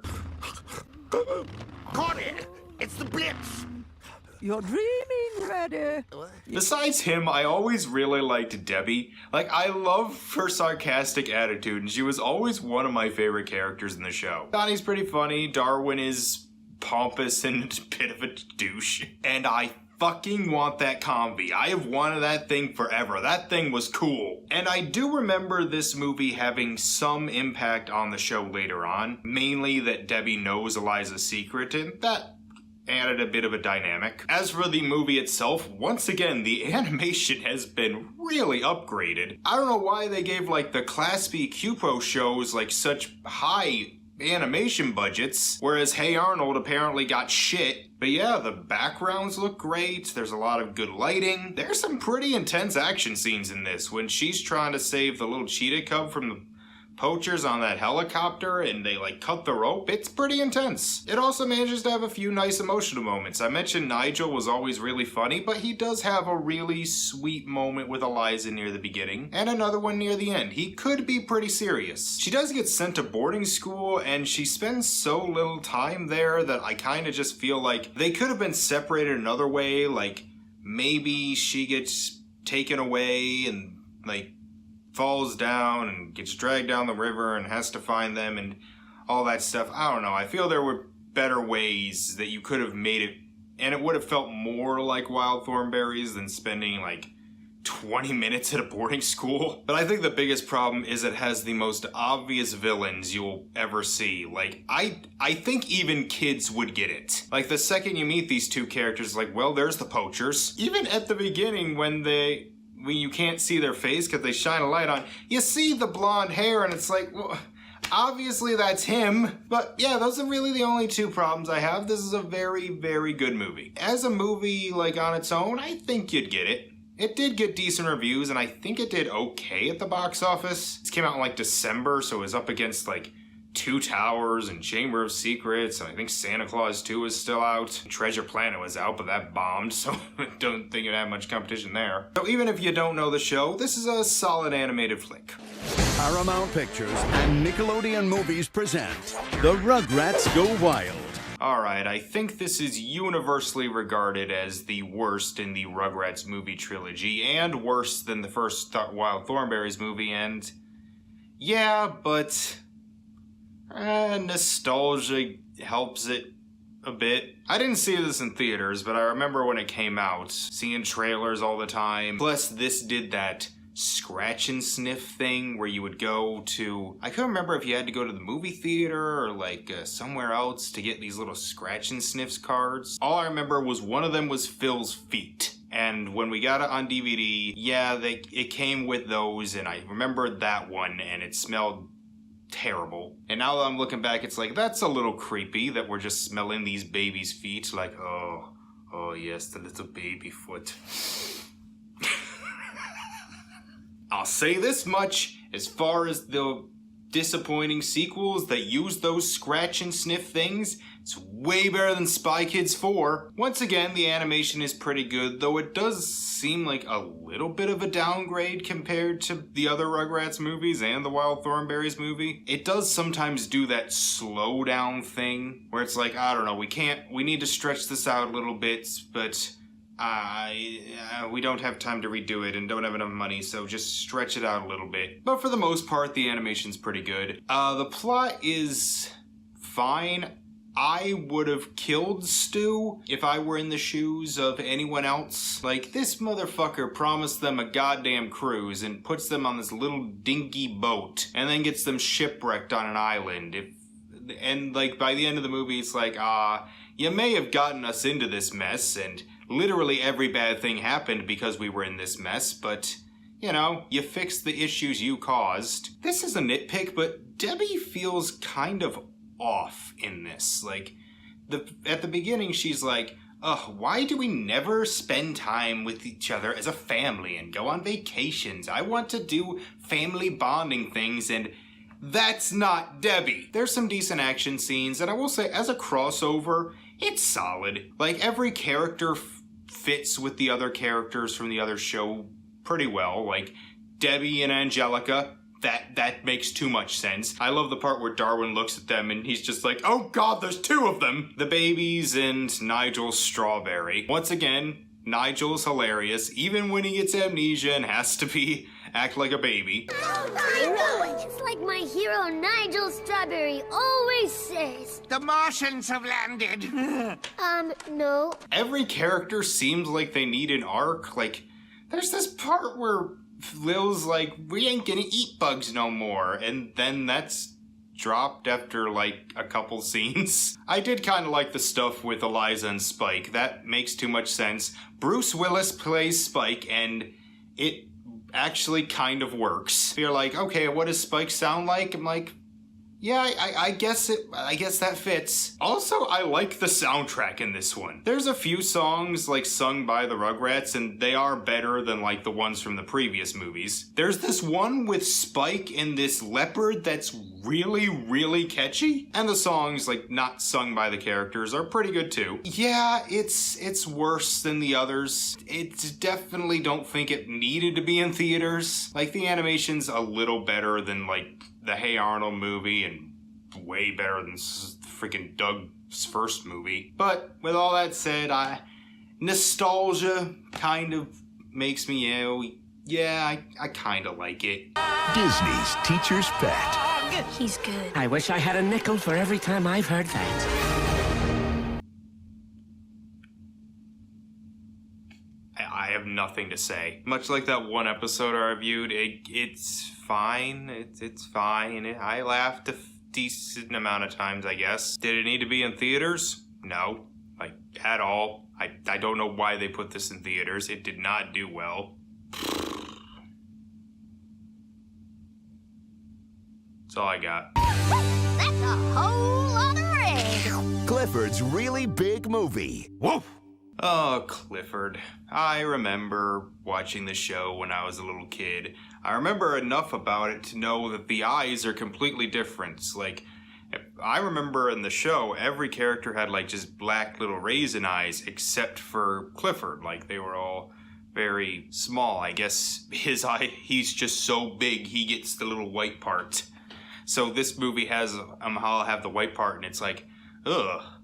That just looks weird. This movie is very, very cute. It's very nice. It's a very easy watch. I don't know if it really needed a theatrical release. Everything kind of screams direct-to-video. In fact, this movie is about them going into this traveling show where they only take strays. I don't know where the fuck you get a stray cow and a stray ferret, but okay. And they want to join it, but they have to say they're not strays. And I'm like, did Fox and the Hound 2 rip this off? The 2D animation is great. It's very beautiful. It's got a lot of fall colors. I forgot that the show took place on an island. The CG has not, at least the CG integration into the 2D did not age well, if it even looked good for the time. Clifford is just so damn likable. Like, he is just a very lovable character. He's friendly. So when the Wayne Brady ferret says, like, we don't need you, I felt bad for him. I really did. And you could tell he really, really cares for Emily Elizabeth. And for most of the movie, it doesn't really have a bad guy. It kind of gets one near the end with this big business guy and his daughter. Business guy is played by John Goodman. Then she wants him because she wants the biggest of all things, including the world's biggest dog. But then after a bunch of hijinks, like, she's just like, Emily Elizabeth shows up and the little girl is just like, you know what? You owned him first. You take him. And I'm like, okay, this goes completely against everything we saw with her before, but all right. Yeah, this movie is sweet. It didn't need a theatrical release. I don't know how well it did. And yeah, the nostalgia of growing up with Clifford, it did help a bit, but yeah, it's just a very sweet movie. It's just a very likable film. The Spongebob Squarepants Movie. I can still remember seeing this in theaters. We went to go up to the mall to see it at the Regal as opposed to the one we have in our hometown. My mom took us and she was really, really wanted to see the Polar Express. Me, my brother, and sister wanted to go see Spongebob Movie, so that's what we went to see. We did eventually see Polar Express a little while later. It was closer to Christmas season, so I think it fits. And you know, between the two, I still think Polar Express was the better movie. Don't get me wrong, I really enjoy this movie. This movie is a ton of fun. Even now, at 32, about to be 33 in like 2 days, I still laughed a lot. There's a lot of good jokes, there's a lot of energy. It's a very, very entertaining movie. Again, like the other Nick ones that went to theaters, except maybe Hey Arnold, the animation's really good, but it still feels like the show. It does feel higher budget, but it still feels like it keeps the charm of the original show's animation. It also manages to be a little creepy. There are a lot of skeletons in this, which, yeah, there were sometimes in the show too, but that was like played for a joke. This time it's like, no, these are bodies. These were fish and creatures who were eaten alive, and it's just piles and piles of skeletons, and it's like, huh, that's a little fucked up. And the Cyclops is legit creepy. Like, he is unsettling, that green in his thing. Also, most of this takes place between March 7th and March 14th, aka the day that Krabs fries. It's March 8th, so I'm watching this the day he gets frozen, I guess. It only has a couple songs, but they're very fun. It's got a good message about keeping the kid in you alive. With all that said, it does have some writing problems, in both being a SpongeBob movie and a movie itself. The movie itself, the ending, complete deus ex machina, but I think there's more problems even as just a SpongeBob movie. Namely, just like the Hey Arnold movie, this series had a decent cast, and yet we really only follow SpongeBob and Patrick. Plankton's the villain, but everyone else, from Mr. Krabs is frozen, but then Squidward and Sandy and Mrs. Puff, Larry, Gary, they're all just taken out and brainwashed. I know I'm not the first one to bring this up, but it would have been cool if they all, like, created this, like, underground resistance. Like, they didn't go to the chum bucket because, you know, they're friends with SpongeBob. They want to help him. They know that Plankton's evil, and then when things take over the minds of all the others, they can start a resistance, help them out. I don't know, it just would have made it feel special, especially since this was supposed to be the series finale. If this actually was the last SpongeBob thing we ever got, it'd feel a little disappointing. Also, I never knew that Plankton's goal was to take over the world. Like, that was never his thing. He just wanted the Krabby Patty formula to make people go to his restaurant. That's it. That was his only plan. So yeah, it does have its writing problems, but it is a very, very, very entertaining movie. 11-year-old me certainly liked it, and you know what? 32 going on 33 kind of likes it too. Aqua Teen Hunger Force, the movie built for theaters. I don't know too much about Aqua Teen Hunger Force. I think I've seen like bits and pieces of it, maybe like a full episode here and there, because I would just have the TV on and sometimes it would come on and I'd watch a little bit of it. Never really grabbed me. Like, I knew enough about it. I remember the characters, but it was never one I really felt like I needed to watch that much. And I had absolutely no idea what this movie was about. The only thing I knew about it was that it caused a bomb scare. They put some advertisements that looked kind of like a bomb in Boston and freak some people out. Anyway, this movie is okay. I guess it's alright. There are some parts of this movie that made me laugh. I liked the beginning where they do that sort of parody of the let's all go to the lobby thing. And then it starts turning into this rock song saying everything you're not supposed to do in a theater. That 19 years later is still really relevant. And there is one joke that made me laugh so goddamn hard, and it's so random, where Meatwad is just doing this thing and it's like, I put flyers all over town. And then it cuts to this house completely covered in the flyers for his thing. And you hear a guy trying to get out and he can't. And he's just like, what the fuck? And that made me laugh harder than anything else in this movie. But unfortunately, I'd say a majority of the jokes in this movie did not land for me. On average, 1 out of every 7 jokes would get a laugh. And to be fair, they are consistently throwing jokes. It's just constant, and sometimes, like, I don't know, some of them don't even make sense to me. Like, it'll cut to space and it'll be like, New York, beyond Pluto, and I'm like, I don't get it. Like, that's something like a freaking dumb 10-year-old would think of. Where it's just like, oh, well, this clearly isn't New York. Yeah, obviously, it has to make some sense. Maybe that's the appeal of the show. Like, maybe it's just throwing so much at you. The jokes there's just a ton of randomness to them. And I really wish the movie had more jokes I laughed at, because the plot itself is so thin. It relies completely on its humor, and unfortunately it just can't carry it. This movie is just mostly a bunch of different sketches. There's zero, like, emotional investment. Like, this movie is completely 100% played for laughs, like nothing else. Which is fine. Again, if I laughed more. But yeah, it's supposed to be about like this exercise machine, and that really doesn't come into play until like 20-30 minutes, and then they defeat it like an hour in, and I'm like, why is there still 28 minutes left? And the rest of the movie after that is just nothing. Like, I don't know, it's just like randomness. I didn't hate this movie. I didn't even really dislike it. Like I said, there are some jokes that made me laugh pretty hard. It got mixed reviews from critics. I don't know how the fans feel about it. Maybe if I did see this movie at a theater surrounded by like fans of the show, like it would have been great. They would have been laughing, having a great time. Maybe that's the way you're supposed to see this movie. Otherwise, I don't know. It's alright. Spider Pig does whatever a Spider Pig does. The Simpsons Movie.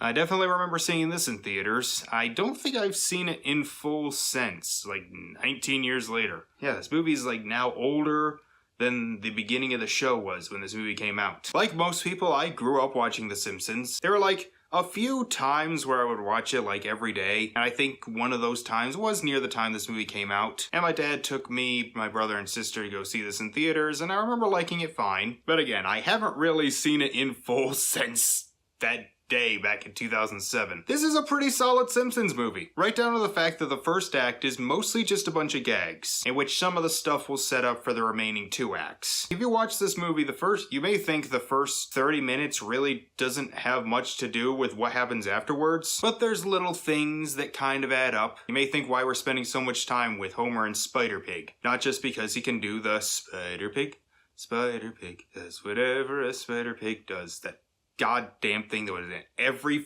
fucking advertisement, but it's because of the pig shit that pollutes the lake that ends up getting notice from the EPA that sets up the dome. And I just like that about The Simpsons writing, how random stuff like will add up until like this big world, well not world, but city-ending phenomenon's happening. Homer gets a pig, somehow it's gonna blow up the city. This movie does actually have a solid laugh ratio. There aren't that many real duds, and I was pretty consistently laughing. I wouldn't say there's a ton of laugh-out-loud jokes, but I would consistently just be there chuckling. Even from something small, like Marge is sewing something and it just says "Dome, Sweet Dome," and it's like, is that the most amazing joke? No, but it got a little chuckle, and it's kind of funny. The animation is good, like, it's better than the show was at the time, though I argue the show right now probably looks better than this movie. And the CG mixing with the 2D did not age well. Sometimes the gags will feel like organic, and sometimes they just feel random. Boob Lady just comes straight the hell out of nowhere. Like, they could have worked her into the movie a little more, like, maybe she was the one who gave Grandpa the vision. Like, that was a random thing that happens. There are some sweet moments. There is one just absolutely heartbreaking scene. Homer doesn't want to help the people of Springfield, which, to be fair, is kind of understandable. They were planning to kill them, including the kids, but Marge is like, no, we're gonna go help them. And after Homer comes back, he notices they're all gone, and she taped over his wedding video with, like, a goodbye saying, like, I can't ignore your flaws anymore.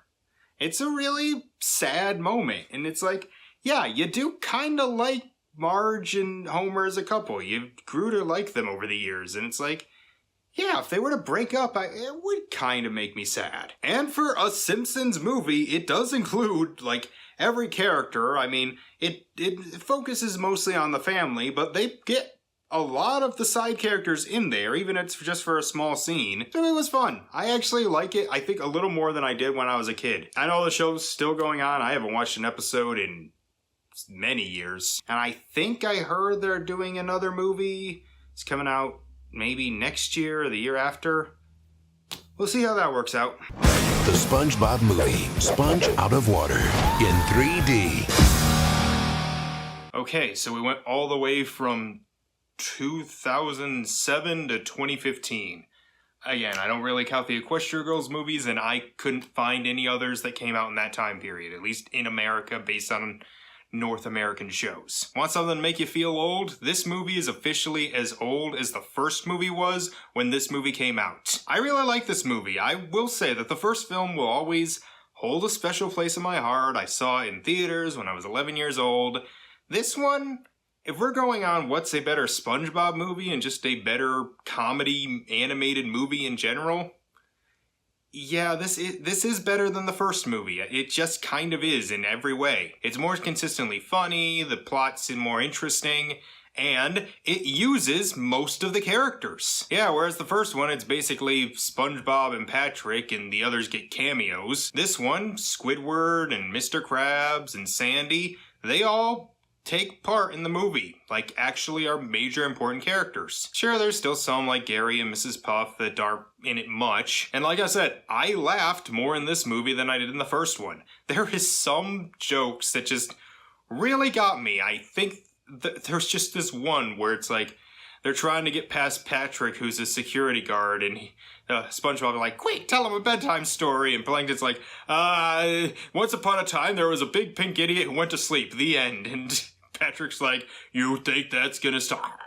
And I just laughed so hard at that. I haven't seen this movie, at least in full, since, like, mid-2015. I didn't get to see this one in theaters because I was still in school. And when I did watch it, it did cheer me up because, again, it was during that time period where I was stuck sleeping on my parents' couch, working crappy service jobs, and it did genuinely make me a little happy. Antonio Banderas is a pretty good villain. He's intimidating, funny, he's woven into the plot pretty good. It gets a little meta, apparently, like, this is all a story. Like, this is all just a story being told in this book. I remember the advertisements really pushed that this was the CG parts. Like, there was a lot of parts with them as superheroes, and that's only in the last act. A majority of this movie is 2D. It really does show how, by the mid-2010s, like, CG had taken over so much. I'd say I laughed more consistently when it was in 2D, but the CG parts were pretty fun. They had some interesting action, and I really like how it interacts with the real world. Like, you getting all these human actors to act with these things that aren't technically there. Like, you could tell this had a decent budget. I don't really have many issues with this movie. It was consistently funny, entertaining. I guess it does sometimes get a little weird. Like, yeah, the first movie you get some weird stuff, like with David Hasselhoff. But with this one, you get time travel and magic dolphins. But it all just kind of feels like it works. Yeah, like I said, the first one, it'll always hold a special place for me. But if you're asking me, like, which is the better SpongeBob movie and just a better movie in general, I'd have to say this.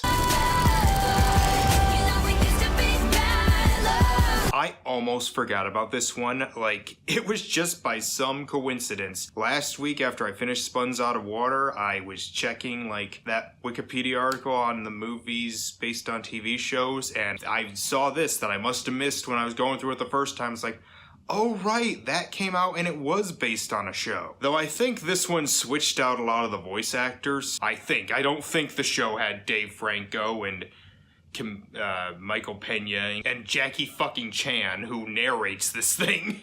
Like, this whole thing is apparently a story Jackie Chan is telling to this little white boy. So I had seen this before back in 2017, not because I watched the show. I never watched it. It was just, I tried to watch, like, every animated movie that came out that year, which that would actually turn out to be a very mediocre year for animated movies. And I remember this movie being okay, it was fine, and watching it again, it's okay, it's fine. I got the gist of it. There's these ninjas trying to take down this guy. Well, the guy is one of their dads. They all have, like, these elemental powers, except for the one guy who's green. So when I saw this, I didn't really see it as, like, an adaptation of the show. I saw it as another Lego movie, another theatrical Lego movie, which by this point we had two. The Lego Movie, which was great. Lego Batman Movie, which was pretty good. And after this, we got the Lego Movie 2, which I also thought was really good. So this always just seemed like that bastard child, like, I forgot about. However, like the other Lego movies, animation's great. Like, this just, I love that Lego style. How it's CG, but it kind of looks stop motion. And I did laugh a decent amount. Not as much as the other Lego movies, but there are a fair amount of good jokes. One I really loved is, like, in one of the early battles, like, there's this multiple angles of the same explosion. Like they do like 5 or 6 or 7 different angles, and each time the Wilhelm scream happens, and that made me laugh. There was this joke that, I don't know if it was that funny, but I was laughing at it for a good solid minute. They go to this place and like all the fired General Number Ones, the villain, they were all launched there because when he fired them figuratively and literally out of a volcano, and they're angry at it, and then they capture them, and they start doing this chant like, "We got the bad guy, we're gonna kill him. Oops, we shouldn't have said that." And that made me laugh harder than I think it should have. I also really love the soundtrack. Like, at the beginning, there's some, like, pop-punky songs. For me, honestly, there's not too much I would say I disliked about this movie, except for one thing that I absolutely hated, and that was the villain. I thought the villain in this movie, I just watched it, I can't even remember his name, but, he was annoying. He wasn't funny. He was very, very obnoxious. I think in the entire movie, he might have gotten 1, 2, maybe 3 chuckles. And every single thing with him is a joke. I did like the ending, though. Like, when Lloyd... Okay, I'll give that. Him just continuously calling him Lloyd was kind of funny. But when he goes up to the cat... And the cat was pretty funny and just how adorable it was. When he goes up and just starts being like, I know you're just scared. People think you're a monster. And then it transitions into him talking to his dad. And he's like, "I'm sorry that I said I wish I didn't have a dad. I just wish we didn't fight." It's like, that was actually legitimately sweet. So there are a lot of things I like about this movie. I just wish that it wasn't so annoying with the villain. Am I ever really gonna watch it again? Probably not. I do like the other Lego movies better. And again, I have no idea how this works in relation to the show. Like, I don't even really remember what fans thought of it. Like, if they thought this was amazing or it's an absolute insult. I don't know. But I thought it was fine. It's fine.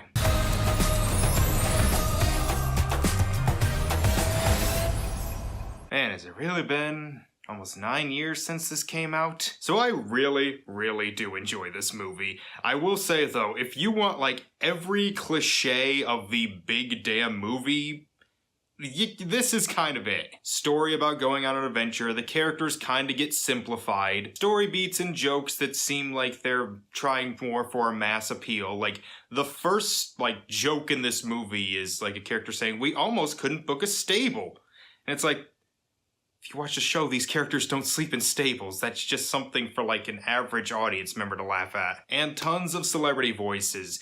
Taye Diggs, Zoe Saldana, Sia. But, goddamn, this movie is a lot of fun. So let's start by looking at this as just like a movie. Let's pretend I've never seen the show and we're just going to see this and see what it's like. There are some really good jokes in this movie, like most of them surprisingly coming from Fluttershy. I think we tie them up. Nah, we clip their wings. We scar them. Emotionally.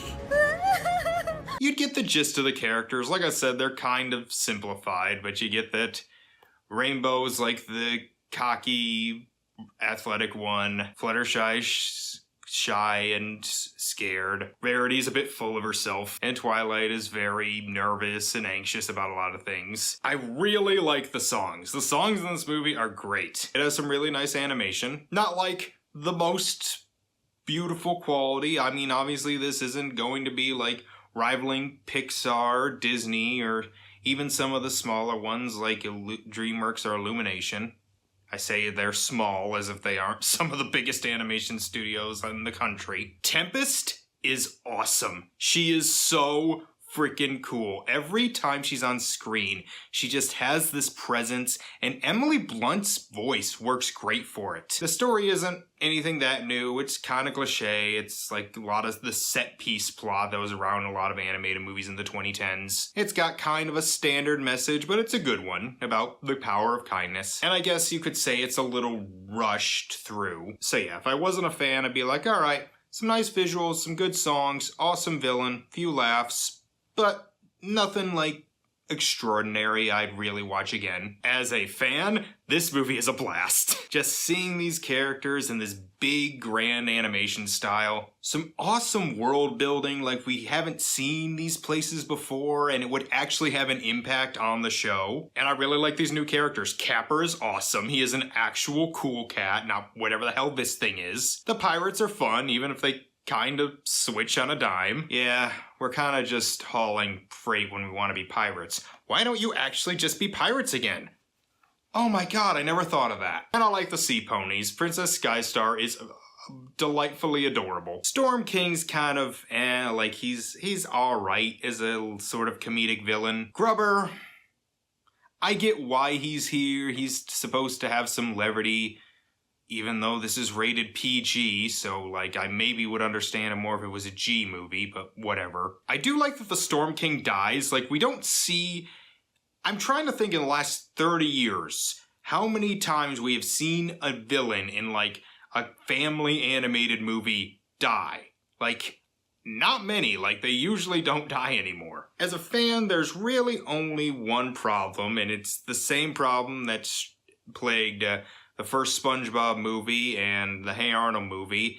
You have all of these characters, and they don't really have many. They just sort of focus on the main six and Spike. To be fair, they do have a lot of them as cameos, but like, it would be nice to see more of the CMC and Big Mac and Starlight. I don't think Shining Armor shows up at all. Discord's not in it, but I can understand why. He could have solved this in 3 seconds. But, to be fair, Derpy gets an awesome moment, and for that alone, this gets a 200 billion out of 10. In fact, I think she does more than Applejack, and the fact that Applejack really doesn't do anything just seems fitting. To this day, there's like arguments on who was right between Twilight and the others because, like, apparently nuance doesn't exist anymore. They can both be right and wrong about certain things. Like, yes, the other 5 were doing things that did get them in trouble, like making the sonic ring boom, but Twilight also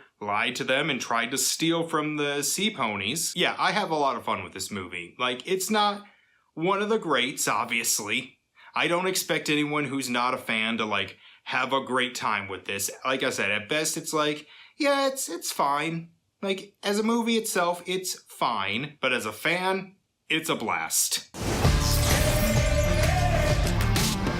This movie has Take On Me on it, and the directors and writers would later go on to do the Super Mario Brothers movie, which also had Take On Me. So they just straight up reused their own joke. So when I finally watched this, not in theaters, a few months after it came out, it was the first time I had seen the show since I became a Teen Titans Go hater. I've said it before, but in 2015, Return of Slade pissed me off so much that I vowed to hate the show forever. And while I watched a few of the other episodes, like the other famous, like, We Fucking Hate You episodes, it's the first time I had watched it since, like, early 2016, and I remember liking it fine, and yeah, this movie is good. It is a solid good. It's not great, it's not bad, it is a solid good. It's a pretty good parody of superhero movies, and it just seems like we needed one of those at the time. Like, if this movie didn't exist, it feels like the world would be missing something. So yeah, we needed a superhero movie parody, which,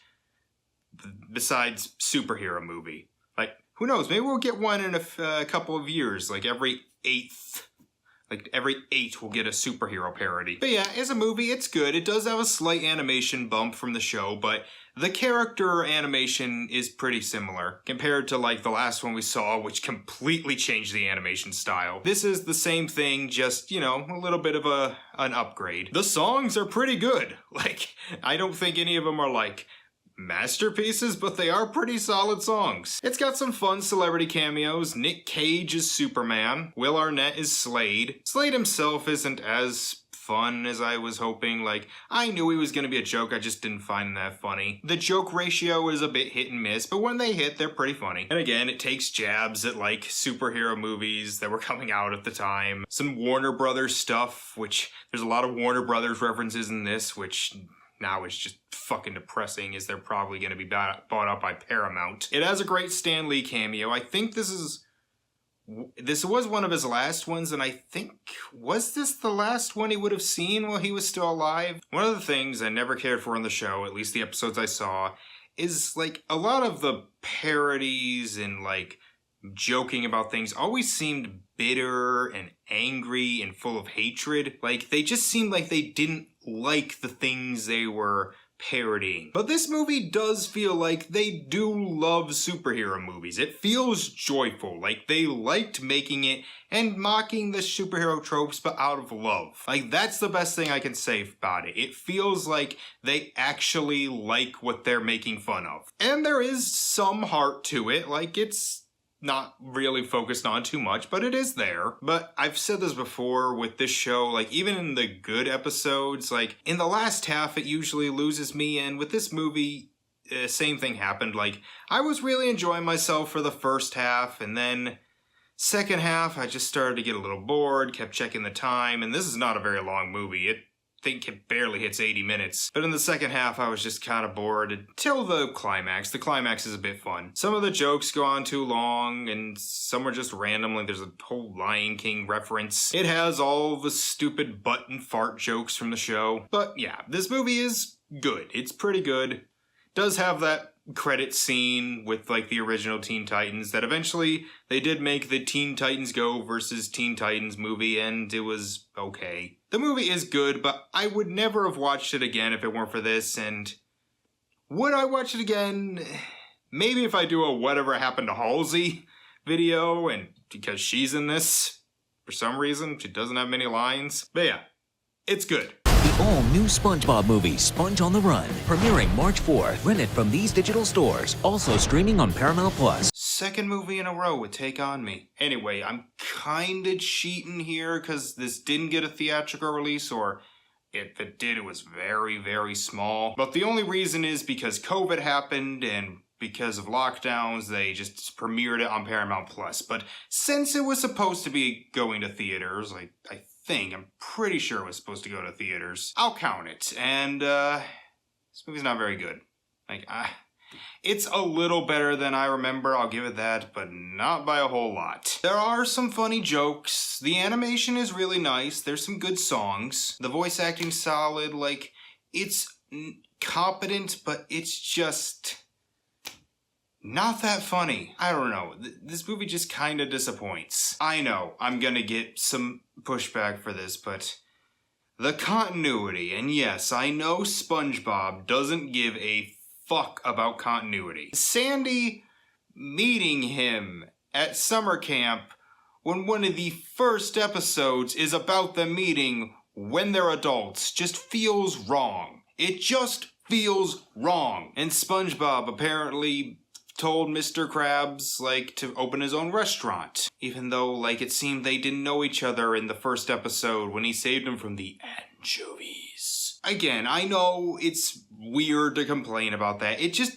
feels off for me. Like, no. Besides that, the villain sucks. He's not funny. He's not intimidating. He's just a B-rate version of King Neptune from the first movie. The story is just the first movie and, like, several other episodes of the show. Have you seen this snail? Whatever happened to SpongeBob? Like, those two episodes and the first movie all mixed together. So there's just no originality to it either. The whole thing feels like what it was. A backdoor pilot for Camp Coral, a show that lasted 2 seasons. So great, you gave us a mediocre movie to promote a mediocre series that didn't last very long. Thanks. The celebrity cameos are just kinda weird, like they just don't really fit. Aquafina plays the robot, killing time before Raya and the Last Dragon and the bad guys. Tiffany Haddish has a cameo. Danny Trejo and Snoop Dogg in this scene that is mostly pointless. It's only there to introduce Keanu Reeves as this sage tumbleweed that has a few funny moments, but just otherwise, I could see the writers being like, hey, you know what'd be funny if we got Keanu Reeves and he's like plays a tumbleweed, and Keanu Reeves is really popular. Like, that's what it feels like. It feels like a bunch of people like going on, oh, this would be funny, and then it just stops without thinking how to make it funny. Again, production-wise, it's fine. I would have preferred 2D, but the CG does look good. But yeah, I just didn't care for this one that much. It's better than the Sandy Cheeks movie though, so there's that. So here's something you probably didn't know about me. I have never seen Paw Patrol. I know, amazing. A 30-some-year-old man who doesn't have kids has not watched Paw Patrol. I say as someone who's seen every episode of Bluey. But yeah, the only things I really knew about the show before this thing came out was the basic premise of like a team of dogs that like stop crime or help people, and that kids fucking love it. Like, this and Bluey are the to Generation Alpha, well, like Arthur and Blue's Clues was for like my generation, or at least for me. Like, they love it. I will see like kids wearing Paw Patrol shirts and backpacks and stuff, and it's like, this is really popular. So despite never seeing the show, I had seen this movie before. It was back in when it came out on Paramount Plus. I think this had one of those like straight to streaming and theaters releases on the same day. Surprisingly, this movie still did really well in theaters. But yeah, I mostly just watched it because I'm like, well, I'll see what it's about, and like I'll pad out my 2021 watch list, and I remember thinking it was fine, and I had forgotten most of it except for the surprisingly realistic depiction of PTSD. Yeah, if you haven't seen the movie, Chase, the German Shepherd puppy, he was left alone by this shitbag owner in the middle of Adventure City as a little pup. A pup smaller than the puppy is now. Not sure how that works. And he's kind of scared of Adventure City, and then when they're fighting crime, he nearly gets hurt and starts having some serious PTSD. I can do this.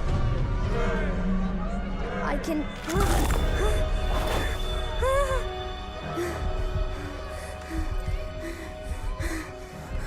Chase, do you copy?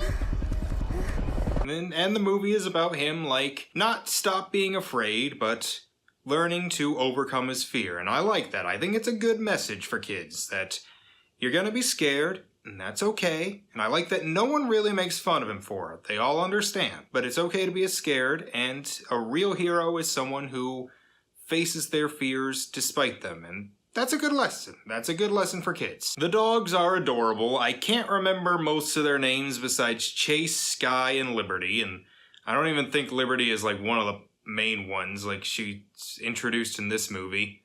I don't know if she carried on to the show. Their owner, Ryder, who can drive. This like 8-year-old boy can drive.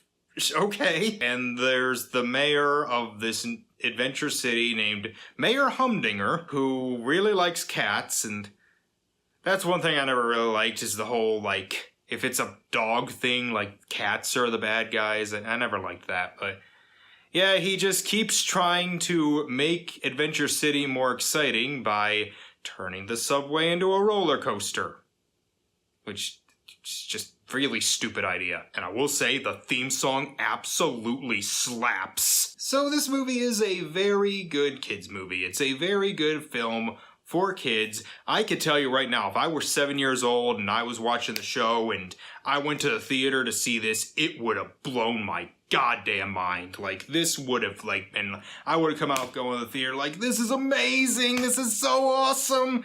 The freaking playing the theme song, or they're going on those cars down the ramp and fighting the fires and stopping the bad guy. I would have absolutely loved this. And even as an adult, I was kind of like, shit, this gets intense. The fucking Paw Patrol movie gets intense. Yeah, I do think this is a good kids movie. I won't say it has like a ton for adults, though it does have some pretty solid jokes. But yeah, I think this is a great film for kids. Like, I'm sure there are plenty of kids who are gonna grow up with this and really love it. So yeah, this one was actually surprisingly better than I remember. I can't believe I forgot most of this. Yeah, I don't think I have too much to say about this movie. It's a very solid good. Like, the entire thing is just solidly good. There's nothing really great about it, but it's nothing really bad either. I've watched Bob's Burgers. I haven't seen like nearly every episode, but every time I watch it, I have a good time. And yeah, this movie is basically just takes everything I like about the show and puts it in there. It doesn't really do anything like too theatrical. It definitely doesn't do some of the stuff like the big damn movies usually do. Anyway, they have superpowers now. This movie starts with like a fire at a junk yard, and if they don't stop it, there's gonna be explosions and they're trapped inside, and it's like, should we call the fire department? No, we need the fucking Paw Patrol. Get the fucking puppies. So unlike the first, I hadn't actually seen this one before. I honestly kind of forgot there even was a second Paw Patrol movie until I started to collect the movies I needed to do for this. And I'm not gonna beat around the bush. I kinda love this movie. Again, is aiming for like the younger kids, I'd say like the 5 to 10 demographic. But for that audience, I think this is a great movie for them. And like, it does have some stuff in there for adults. Like, I laughed a decent amount, sometimes pretty hard. Sometimes it was just like, oh, they should have died. But other times it was a legitimately good joke. I gasped and I was wondering like, okay, how are they gonna defeat the villain? Like, how are they gonna get out of this by the end of it? And like the first, it can get intense. Like, there's actual, like, city-wide destruction, like, life or death things going on. Like, yeah, you obviously know it's not gonna happen, no one's gonna die, but just putting it into kids' heads, like, yeah, bad things can happen and people can die. I don't know, I respect that. The villain, Victoria Vexa, or I forget her last name, played by, I believe, Taraji B. Henson, is sexy? Like you can't deny it. They designed her to be a pretty, sexy villain. She kind of reminded me a little of, like, Kitty from Bad Guys 2. I was wronged in the past, and now I'm gonna be a super villain using magnets. She does team up with Mayor Humdinger in a co-ed jail. Okay, Adventure City is very weird. But whereas the first film focused on Chase, this one is mostly around Sky, who feels she is too small. When they get superpowers, she starts to feel like actually good, but then she loses it, and like it's actually kind of good. Like it's a good arc she has. And the fact that Liberty also kind of has this thing where she doesn't really know what her power is, and so she starts training these little pups, like these littler pups. By the halfway point, I was like, this is actually a really good girl power movie. Like, a legitimately good one. It doesn't make the boys any worse. They're still, like, competent. But it does show the girls having arcs. And also just a good movie for, like, smaller people and smaller kids. And it ends with this giant meteor heading for the city. And I'm like, fuck me, man, this is intense. Again, it is definitely still aiming for kids, but it's a really good kids movie that the parents will probably have a good time too. Again, like the first, if I watched this in theater after watching the show, I would have lost my goddamn mind. I'm just like, this is phenomenal. This is awesome. As an adult, yeah, some of the jokes are kind of stupid and childish. I think the biggest problem I had is, like, some of the song choices felt weird. Like, they play that I Don't Care, I Love It song that was like 10 years old when this movie came out, in the middle of like this big action scene. Again, has some celebrity guests. Kim Kardashian is back as that poodle. James Marsden and Kristen Bell are like that couple in the beginning at the junkyard. Yeah, this is a really, really good kids movie. If I had kids, yeah, I would easily show them this. It's got good messages. It's got some good action for them. It'll entertain them without like talking down to them. I don't know, like I'm not gonna see it in theaters, but I might check out the third one when it comes out this year. They got dinosaurs now. The Spongebob Movie. Search for Squarepants. See it in 3D. Okay, last one. This one was not even out when I started doing this back in November. Between Sponge on the Run and this movie, there were 2 other SpongeBob movies released direct to Netflix. One was the Sandy Cheeks movie, which was fucking awful. And the other was the Plankton movie that was pretty good. So we had hit a quota of 3 good, 2 bad. So this one could have either tipped the scale even more in the good or tied it up in bad. Now, I'll admit, this movie did not give me like much hope. One of the writers was the writer on that frickin' Smurfs movie, which is my least favorite movie of last year, and I saw a trailer once in front of Zootopia 2, and I was not impressed. So, that said, movie's good. It's good. I didn't like it nearly as much as the first two, and I think I even like the Plankton movie a little more, but it's nowhere near levels of the other two. It does have like some similar problems to Sponge on the Run, a mix of like several episodes like Roller Cowards, Shanghai, and also the first movie. Like in that one it's I'm just a kid, and this one I want to be a big guy. And it also has like some things you could maybe say are continuity errors, but again, I know it's not that big a deal, and also this movie's just better and more entertaining, so I can look past those. There's some celebrities in this, like Regina Hall plays like this first mate to the Flying Dutchman. Ice Spice is in it for a second. But the big one is Mark Hamill's the Flying Dutchman, who does really good. Like he kind of sounds like the Dutchman from the show, but like still makes it his own. He's really good, and when he goes into live action, he's also a lot of fun. I don't know if this really deserved a theatrical release. It does kind of have the same like feel as like the Plankton movie. It doesn't feel as like big as those first two were. Unlike the second movie, when they go to the surface, this one plays up the cheapness of it. It's a lot of bad green screen, a lot of cheesy photoshops.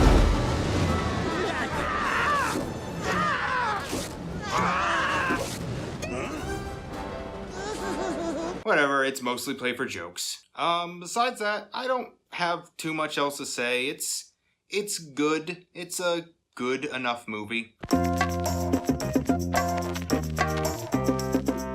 And we have reached the end. I started this way back in November of 25. It is now the second to last weekend of April of 2026. Once again, did not lose much weight, if any at all. I might have gained some, but, well, we've still got the rest of the year. So what have I learned? Not much. Not a whole lot, other than a lot of these really are just characters going on adventures. I think well over half of them are the characters going on some kind of quest or something. But I did have a lot of fun watching these and got a few surprises. The worst one, by a long shot, was that Pound Puppy's Legend of Big Paw. That was fucking awful. So what were my favorites? Instead of just going list of my favorites, let's go by decade. So my favorite from the 80s would be Chipmunk Adventure. Favorite from the 90s, Goofy Movie, though Batman Mask of the Phantasm is probably the better film. Favorite of the 2000s, Rugrats in Paris. Favorite of the 2010s, Sponge Out of Water. And favorite of the 2020s, Pound Puppies, the Mighty Movie. So yeah, I might do this again next year, like a watch something of the last 30 years. And I think I've got an idea of what I'm gonna do, so see you at some point next year.